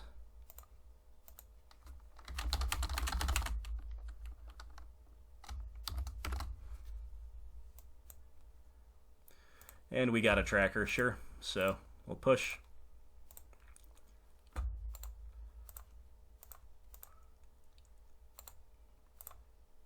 Let everyone get in on the fun here.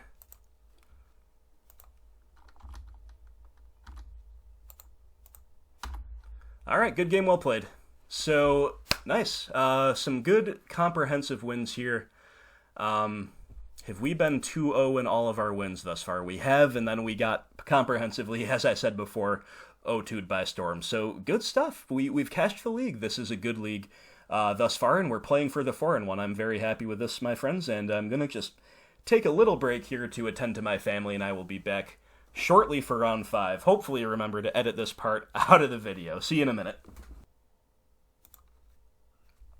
And we're back, my friends, playing round 5 of this competitive league. Hope you're enjoying it thus far. I know I sure am. And apart from a hiccup against Storm, where they kind of they had pretty good progressions and we were just a little thin, we have been operating smoothly. So let's hope that continues into the 5th and final round here, and we can come away with a nice 4-1.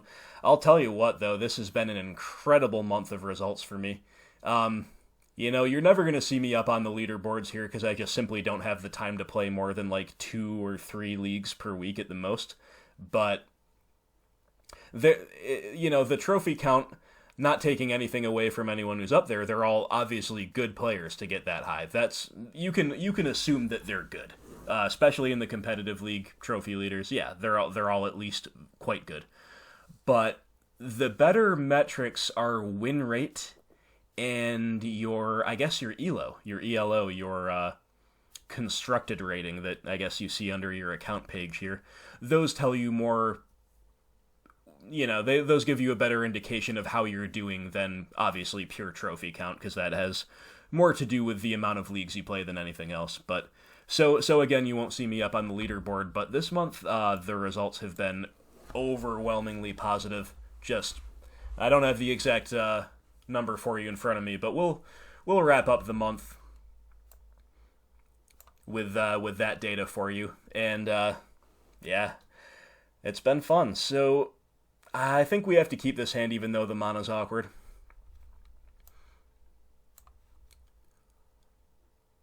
Like, any land lets us fix our mana. It's me, your OG patron, Teddy. Wow! We just saw a Doll of Cootie. Now we're seeing Tireless Teddy. Oh my god.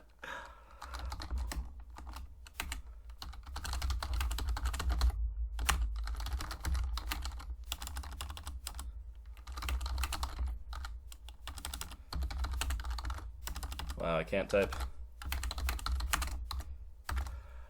Teddy is awesome. Always good for some really reasonable feedback, some really good insight.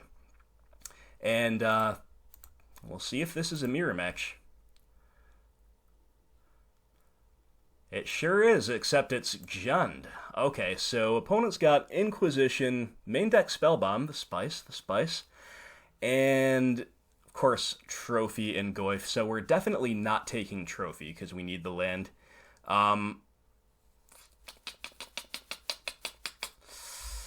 Think we may actually just be taking away Tarmogoyf here.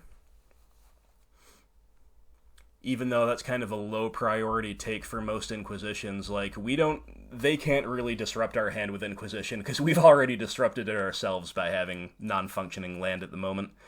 So, and again, trophies of no concern. It's either Spellbomb or Goyf. I guess we're just taking Goyf. But with the opponent having mulliganed, I feel like we're in a good position if, of course, we can draw just about any land, but of course, like a Blooming Marsh or something here would be ideal.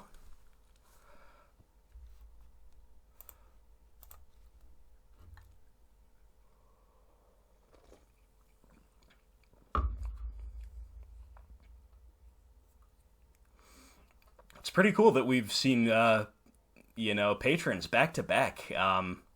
Shows you that the Grimflayer's Patreon supporters are rumbling in the big leagues, and also shows you that I'm starting to get a little bit of a name for myself, so that could also work against me when people know I'm on a green-black deck before the game begins, right? But, alright, so Swamp, of course, mixed feelings about that.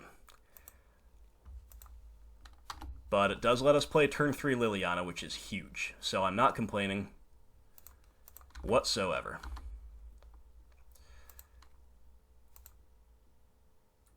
Okay, did the opponent draw another threat? Perfect for us.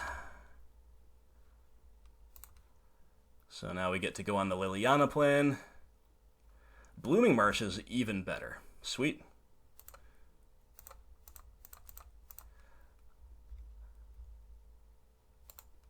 Alright, so the opponent took away our tracker with that Inquisition with an eye to the long game, which I think is totally fair considering the circumstances and considering that it's a BGX mirror. However, they are punished for that because we did indeed hit a second black source, and now, who knows, Okay, they've got the bolt, so it is a 2-for-1 for us, but it's not a disaster for the opponent. They're going to sandbag the Spellbomb. Interesting. So I think I just like going Goyf Skoos here.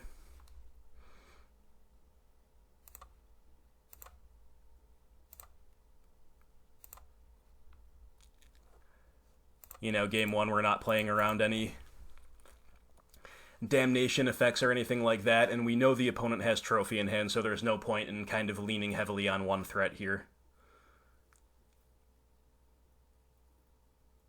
Okay, opponent does have Fatal Push as well, so yeah, that's pretty great for the opponent here.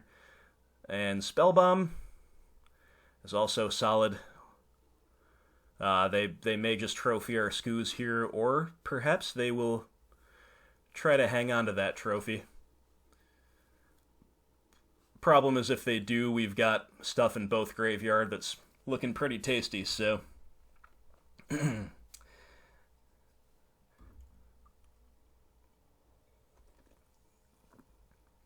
Well, I just got done telling you, my friends, how I prefer the Mardu Midrange mirror to the BGX Midrange mirror, because it's just... it just feels more skill testing. So here you can see exactly what I mean. I think both of us have made the correct decisions thus far, and now it's just totally down to who top decks better. And right now, I don't think that's me. I don't think it's going to be me. So we're definitely interested in growing out of Bolt Range. While they're likely off of it, of course they could have hit it off of Spell Bomb, but let's see. And we don't really gain much from fielding here. I think we just have to save field for a eventual Raging Ravine. Now, the opponent's way ahead of us, because we've just got blanks in hand. Tarmogoyf. Alright, still letting us keep the Skoos around. Trophy. Sure.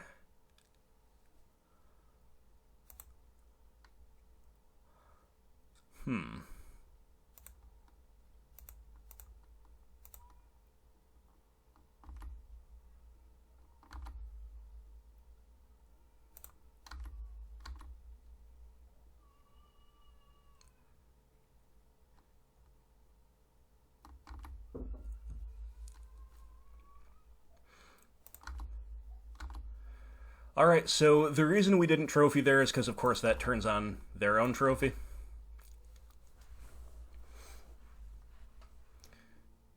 Thoughtseize, okay, this is a great reason to have held up the trophy, because now we just get to do this and their Thoughtseize whiffs.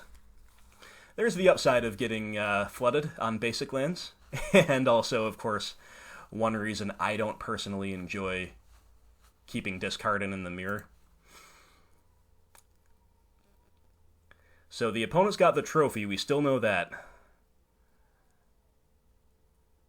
And here it comes, so we might as well, I guess, take away their Goyf. Gaining a life is not nothing, and of course it's good against if they've got like a main deck Kolagin's Command or Liliana the Last Hope, which I'm sure something like that's involved. We don't want to give them the option to buy back a threat. So, alright. Alright. Come on, Tireless Tracker. Inquisition of Kozilek. Well, it's now or never because they're mostly tapped out. Not a good draw, though. Let's hope it hits something. Oh, no. Oh, the nightmare. The absolute nightmare. Alright, well. Now I feel... Again, you see how these... how the top decks matter. Serious amount. Oh my goodness. Well, speak of the devil, there's Kolagin's Command. Thankfully nothing to buy back, but still gonna be some kind of a 3-for-1 when it's all said and done. And we picked a Swamp. That's still worth doing for them. It makes our future trackers worse. Collective Brutality, so on and so forth. Yeah. Well, if that had been a Thoughtseize, we'd be playing a different game right now. But then this can happen. Then we can just rip a Liliana. So, you know, the top deck wars are pretty significant. And I guess we'll finally play the Swamp out. Of course, we have to Edict there because the Bloodbraid Elf just pressures Liliana so well. Yes, ticking up does get that last card out of their hand, but don't believe that to be correct. We gotta take a moment here to admire the Odyssey basics. Absolutely glorious choice in the basics, my friend. And we gotta admire the top deck Bloodbraid Elf, too. Into Tarmogoyf. Brutal. Well, Bloodbraid is a big mirror breaker in these types of matchups, no question of that. We have Tireless Tracker, who's very good in her own way, but the way the Bloodbraid pressures Liliana's is amazing. Hey, speak of the devil, there's the tracker. And I'm pretty certain we need to make a clue now. So, hit the red-black land, I suppose. You could maybe hit Stomping Ground to make a Scooz worse as well, but I think we definitely need to make a clue before their removal is available to them. Okay, well, drawing the tracker just a tad too late. You know, we've been sitting on a couple swamps for quite some time, and now they've been, right as soon as they were emptied out of our hand, basically, we find the tracker. So we're priced into just taking the hit for 9 here. Trading away with Bloodbraid Elf is not worth doing.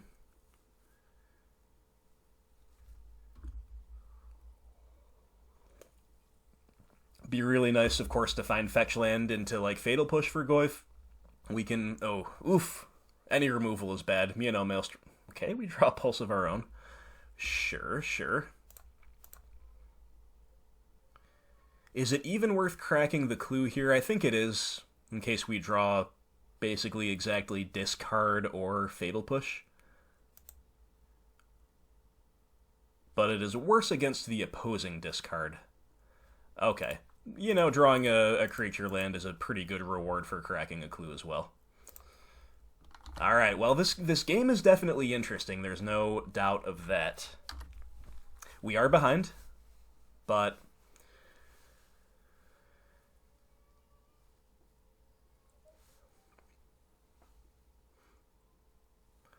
Collective Brutality. Okay.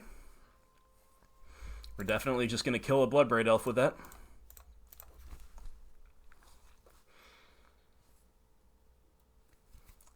And I think we do fire up the Quagmire. They could have Lightning Bolt, but that's not a terrible trade for us anyway when we're at 6 life. They could have Fatal Push as well, which... whatever. You know. This is a 4-turn clock. I think we've gotta go for it. And the opponent doesn't have many lands in play. They could very well just be a little bit flooded here. A Kalitas. Uh-oh. Alright, we need an answer, and we need it now. That guy's going to turn this game around. Tarmogoyf is not an answer, but it is a play that does outsize Kalitas.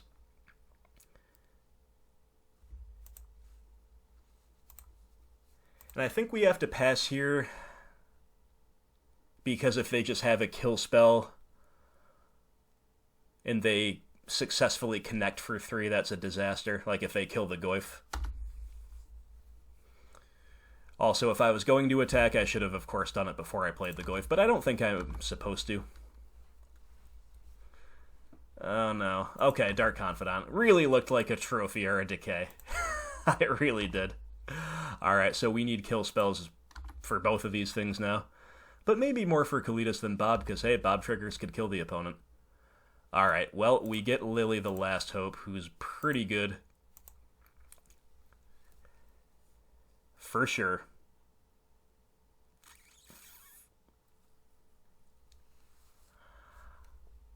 I guess we're killing Bob and attacking with both.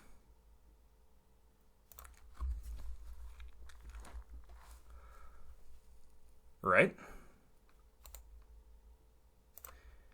Yeah, let's go for it. I think now I'm more confident the opponent doesn't really have much in hand, if anything.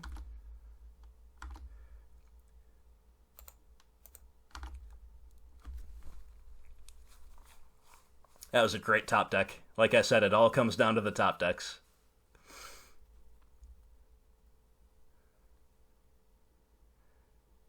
Alright, so we're not dead to Bloodbraid Elf, we're not dead to Lightning Bolt.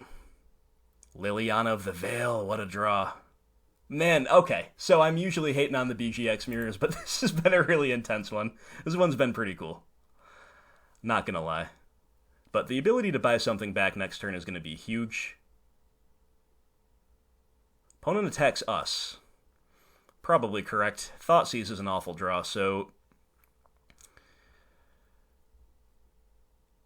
We're probably just buying back skews here, I suppose.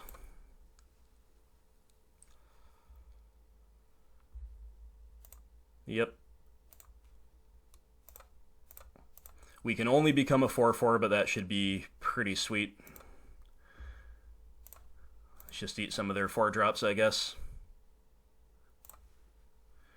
It might technically be better to eat a 2-drop because they can Kolagin's Command back a 2-drop and then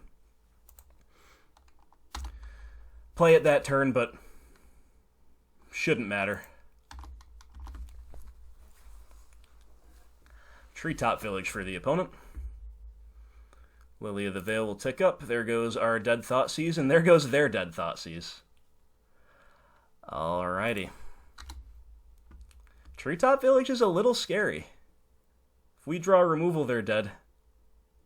We don't. We draw Overgrown Tomb.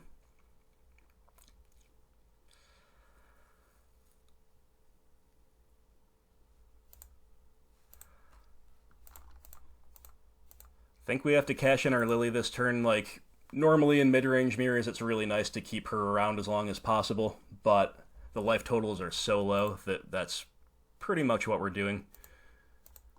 So let's attack.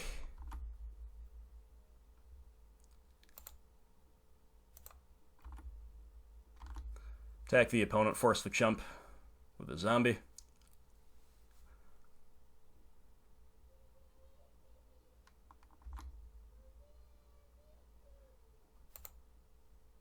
Alright, cash in on our Lily, probably getting a tracker back. Yep.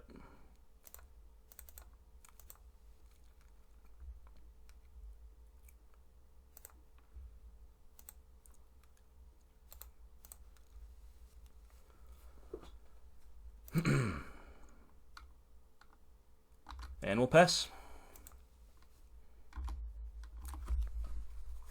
Now, lots of interesting questions this turn, like, do we have to trade, like, we're just dead to a Lightning Bolt if we let Treetop Village get through.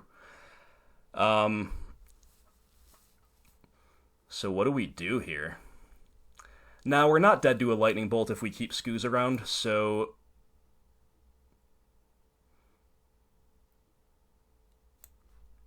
I think that means we have to lose Tracker here.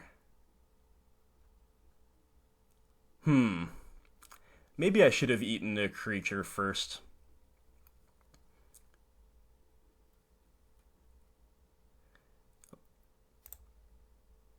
We'll lose the Tracker. We are just playing around Lightning Bolt here.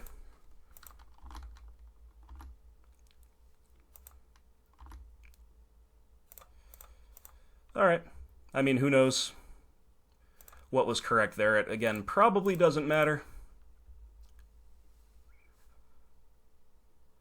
We draw another Tracker, sure.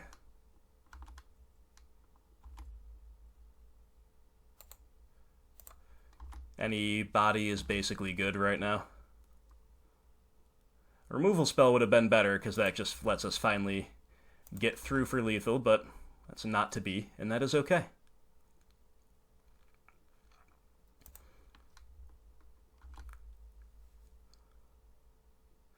So I think we do play both Tracker and Bob, but we're definitely not going to yield to the Bob trigger, because that's one way we could lose as bolts into a bad flip. So we're definitely eating just to gain life with the ooze here, and then we might even eat again with Bob trigger on the stack, depending on what goes on. That was an awesome game, Teddy. Great game. Great game, well played. And like I said, it came right down to top decks at every stage of the game, but you still have to navigate it well, and there's no question that our opponent did. We just got the luckier top decks in the latter stages of the game, with beginning, I guess, with Liliana the Last Hope, because that was absolutely nice to kill the Bob, and then we eventually bought back 2 threats with her. Absolutely wonderful. So winning game 1 in the BGX mirror is always really nice. We can still drop the series, there's no question about it, but all things considered, that's a great place to be. So I do like Fulminator Mage a lot against Jund. We probably want room for all 3.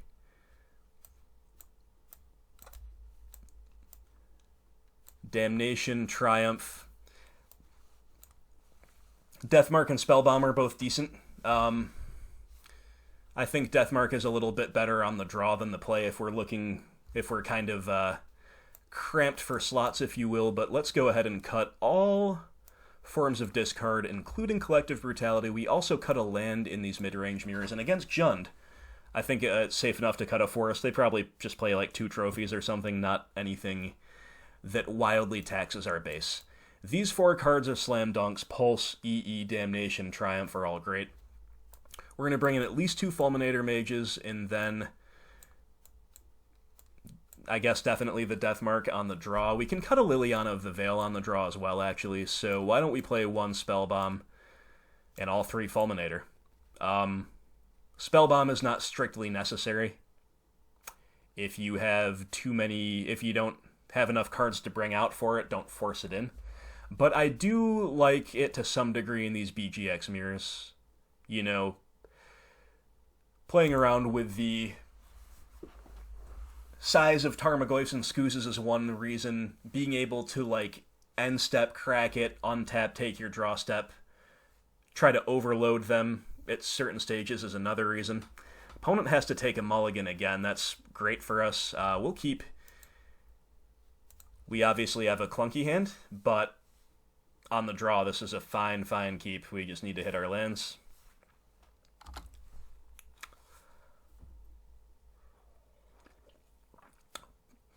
Opponent scry to the bottom, and it's a Raging Ravine time.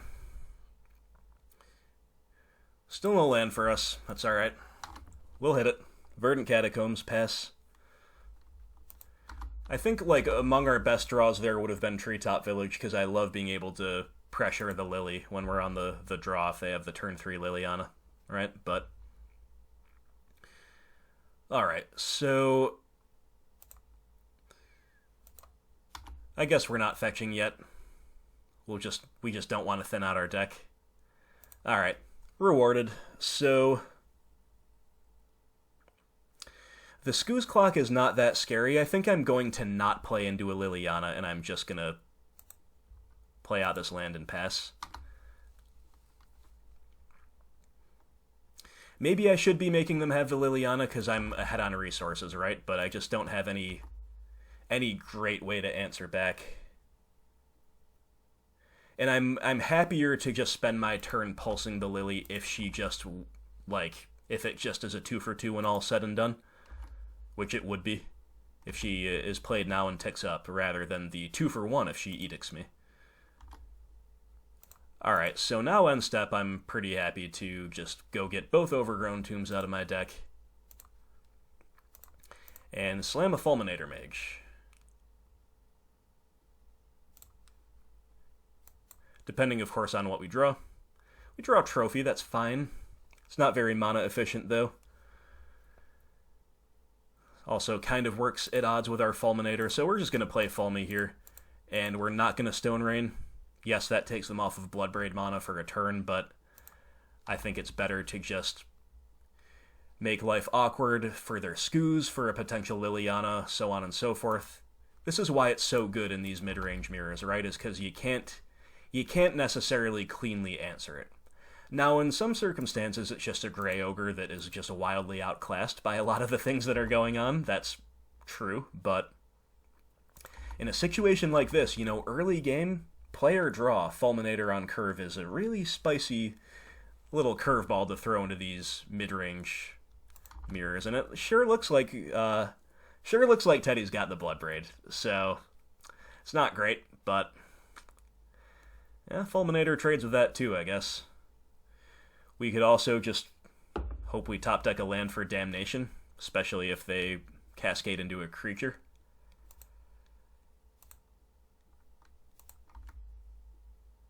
Oof. Cascade into the Lily. Absolutely savage. Absolutely brutal Cascade. Alright, so we'll see what the opponent does with the Lily. If it's an Edict, obviously, we just hit the Raging Ravine. Yep. So, again, it's good value for us, but that's a little scary, because now, even if we top deck a land for Damnation, we've got the Lily to deal with, right? But This is beatable. We just, I think, need the land now, and then we'll take it from there. We didn't get the land now, we got a tracker, so what do we do? Nothing feels very good here. Nothing at all feels very good.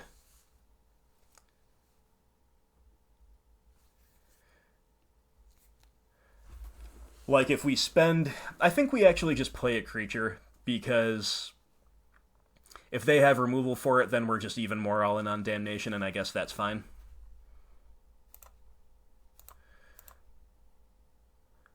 So let's just play a Scooze and eat our own Fulminator before the opponent gets to untap. It's not great, but none of our options are. Unfortunate to not have the 4th land, but again, that Cascade into Lily would have made life awkward for us. More awkward for us than them being all in on the board. There is still a way where they go all in on the board, like they just play another creature here, just try to batter their way through. They are the aggro right now, for sure. And the Lily will get plenty of value before we eventually kill her. Don't know if... I guess one tracker is a pretty free pitch. We don't want to lose the 2nd, though. They pitch a Pulse. Interesting. Must just have another kill spell here. Sure enough. Okay. Well, Damnation or bust, I'm afraid.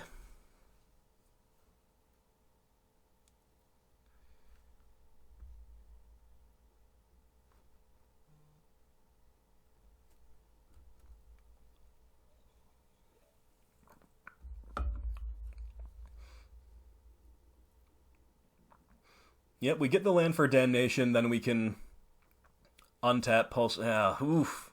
Not good. Not good.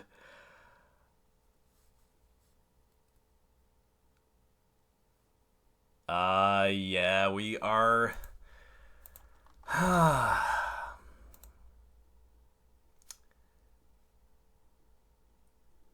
We're dead on board if we play a creature, because they edict the creature, they eat 2 things with a Scooze, and we just take lethal. So, gotta pass.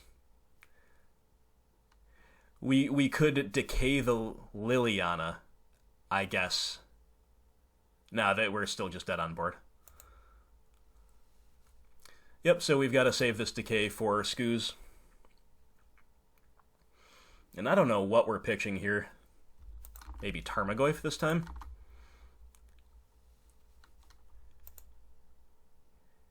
Either way, we're falling further and further behind the longer we miss this 4th land drop. And now if we hit the 4th land drop, it's not even that good. Unless they play out another creature after we decay the Scooze.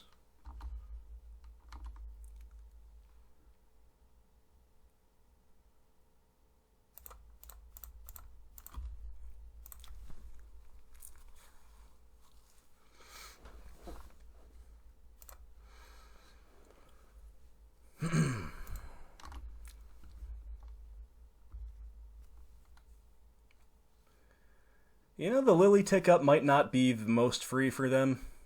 If they're a little gated on mana. But they're obviously going to do it. And yeah, I guess we're just losing the Goyf. We kind of need all of our kill spells.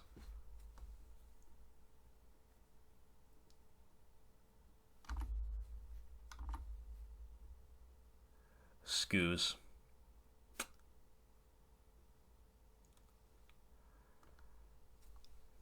So, I think what we're going to do here is pulse the Liliana. And we'll be dead to another Bloodbraid Elf or a Lightning Bolt, but...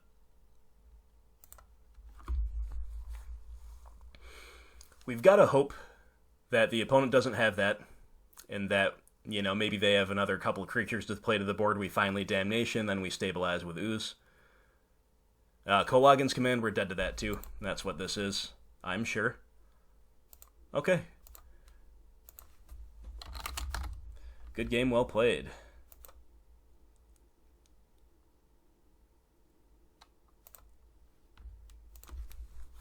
No 4th land. Not gonna cut it when we're banking on the Damnation. So, on the play, we can consider bringing back the 4th Liliana of the Veil. We probably should. Don't think there's anything else that's appealing. That's that appealing. We could cut Deathmark or Nile Spellbomb are probably my favorite things to cut here.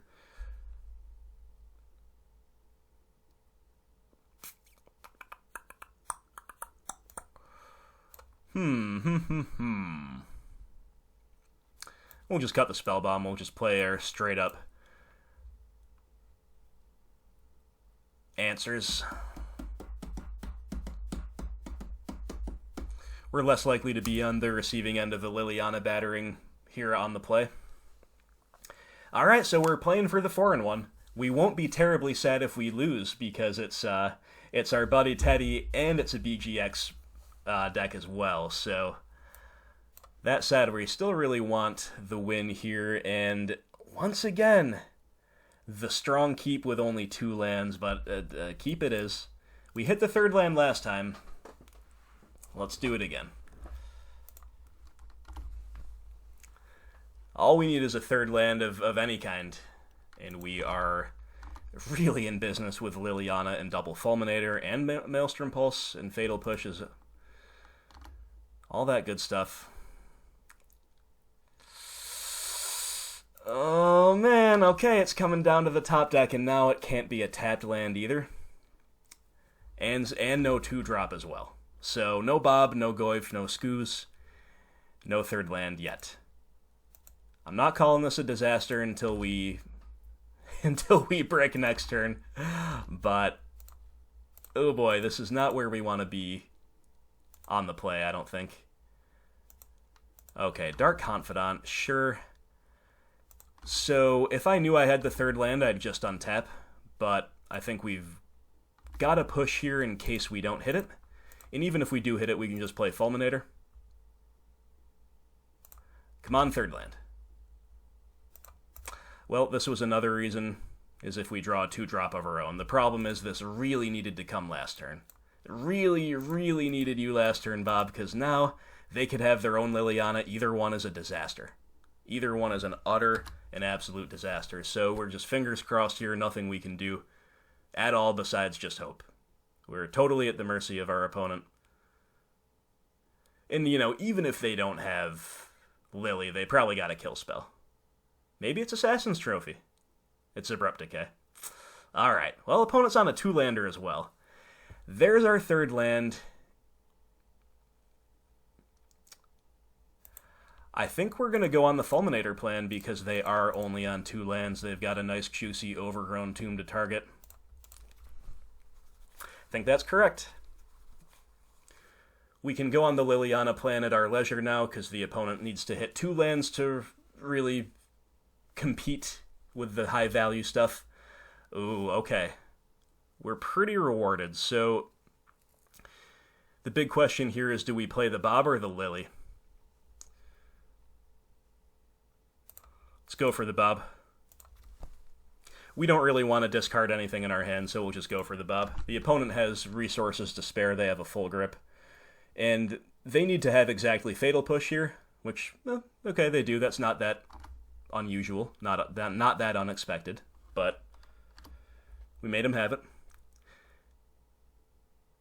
Alright, drawing Soul Live, a land here for trackers, perfect, and that's what we got. Nice. Nice, okay.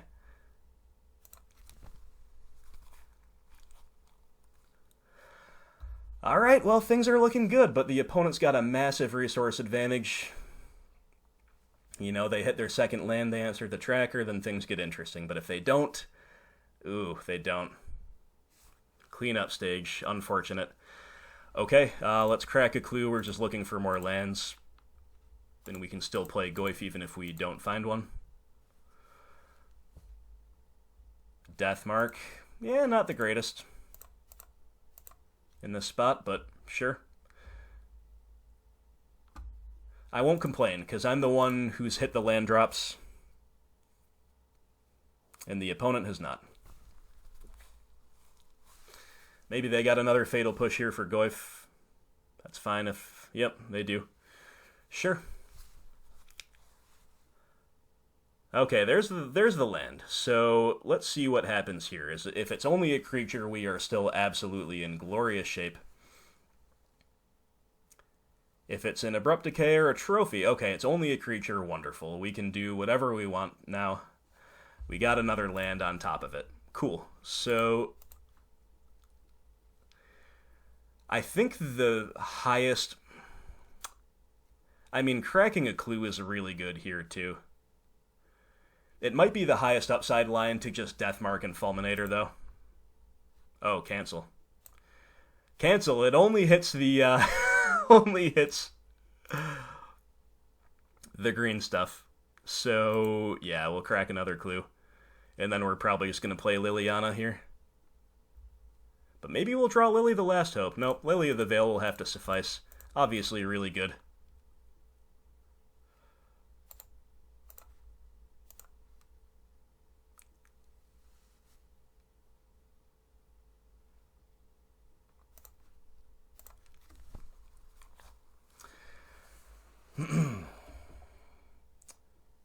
Alright, so we've made up the card disadvantage that we were suffering from for a while. We've got really good board presence, but hey, the opponents hit their third land, so what's it going to be now to catch up? Is this a Liliana of their own? It is. Okay, that's pretty good. There goes Tracker. So what now? Well, let's see what we draw, of course.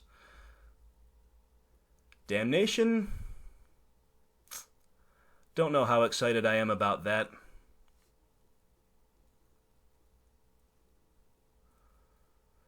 We definitely want to take their Liliana down. I think I am going to pitch my Damnation here. And then I guess just attack with Quagmire.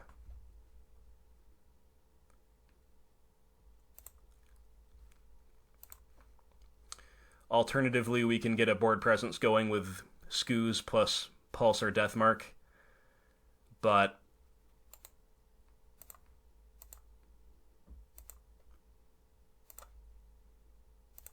I think I value my resources more highly than that. Now, if the opponent has a fourth land into Bloodbraid,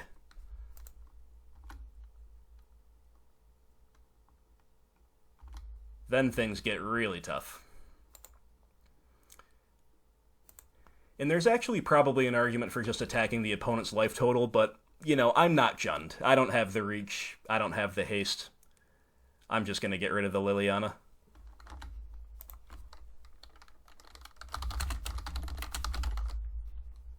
There's the fourth land. A little scary. But do they have the Bloodbraid Elf? Probably do. Maybe a Kolagan's Command, cleanly answering our Lily, buying back, yeah, I guess, Kalitas. Sure. We can kill Kalitas, but it's a good one.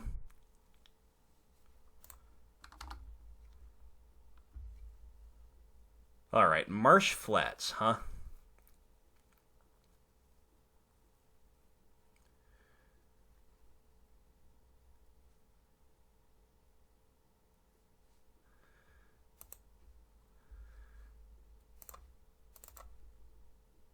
We're just playing two creatures here, presenting lethal next turn.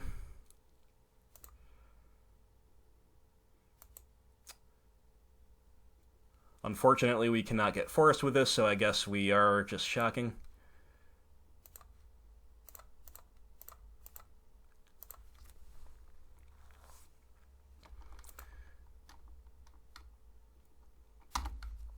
Now, Fulminator takes them off of red, also takes them off of Kalitas. I still don't think it's correct to play it. We really want them to play Kalitas, unless they have, like, Kalitas land Fatal Push, but that's asking them to have a whole lot. Alright, it's Raging Ravine. And of course we've got two different ways to kill Kalitas here.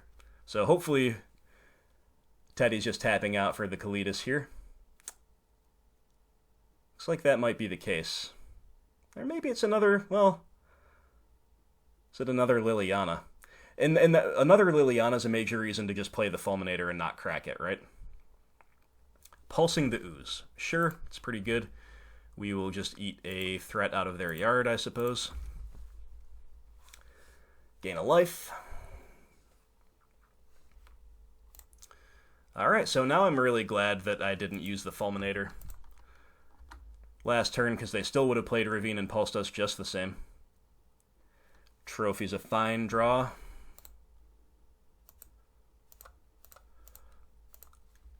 Alright, time to get in with our Gray Ogre team.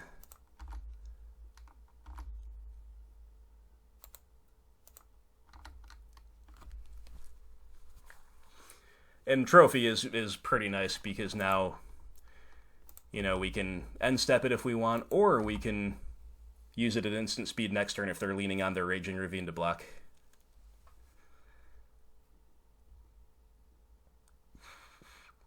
Kalidas, yep.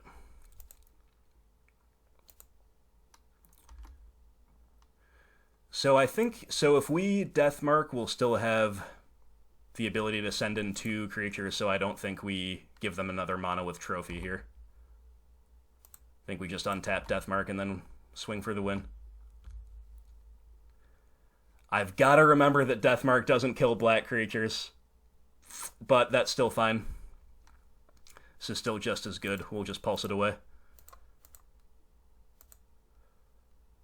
I think the reasoning is still sound. And if they have Fatal Push, they can stay alive, but of course, we get to... Okay, we got there. Great games.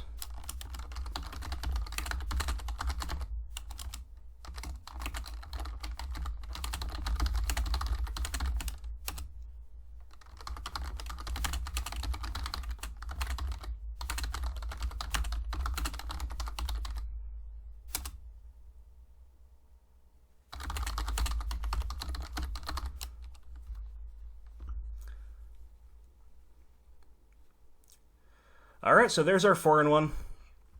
It's a great result. I'm happy with it. So, good luck in the rest of the league, my friend, and pleasure playing against Teddy Kaiser and against Doll of Cootie, 2 beloved Patreons of this channel, back-to-back finishing up the league, and kind enough to allow me the victory as well. I'm sure they didn't make me look bad, right? So, great games all around. What a great league. Well played by all of our opponents. We were denied the 5-0 by a good Storm performance in a pretty lackluster one from our end, but otherwise, we're just chugging along, my friends. We're just chugging along with BG the Rock. I really need to figure out what my record for this month is, because it's just been spectacularly positive. Again, only won 5-0, but I probably have only played, I think, 10 competitive leagues this month total. I'll have to look, but, you know, just so many 3-2, so many 4-1s. It's just been great. So, I mean, what more do you want from a deck in Modern? We're interacting, we're playing fair, we're forcing the opponent to interact, even when they don't want to a lot of the times. We played against a lot of interactive decks today, but I'm talking about, you know, we even make Tron decks interact sometimes.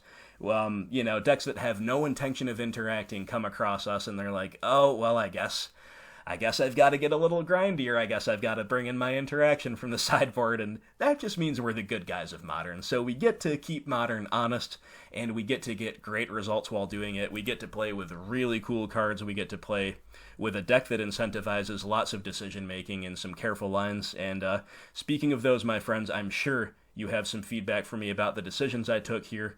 You know, if you see lines you disagree with, let me know. I'd love to discuss it.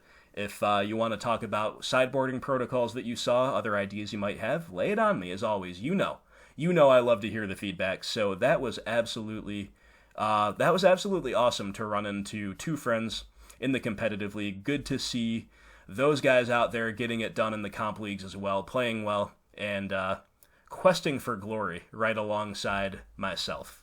So thank you once again to all Patreon supporters, especially Teddy Kaiser and Doll of Cootie. Awesome. And by the way, anyone out there, if you run into me, whether it be Comp League or Friendly League or Tournament Practice Lobby, anything in between, you know, of course, say hi. Say hi. I'd love to hear from you. But yeah, thanks to all Patreon supporting this content, and remember, my friends, make sure you stay tuned to this channel, because not only is there always more gameplay coming your way at the highest level in the competitive leagues, we're also continuing to break down the Modern Horizon spoilers as they come out. I'm going to upload part 2 of my breakdown of all that stuff this weekend, so keep your eyes out for that, and I will talk to you soon. Thanks for watching. Remember to subscribe to the channel if you're not already subscribed. And if you are enjoying this content, Patreon is the very best way you can help it grow. Thanks again, and I will talk to you soon. Hope everybody out there has a wonderful night.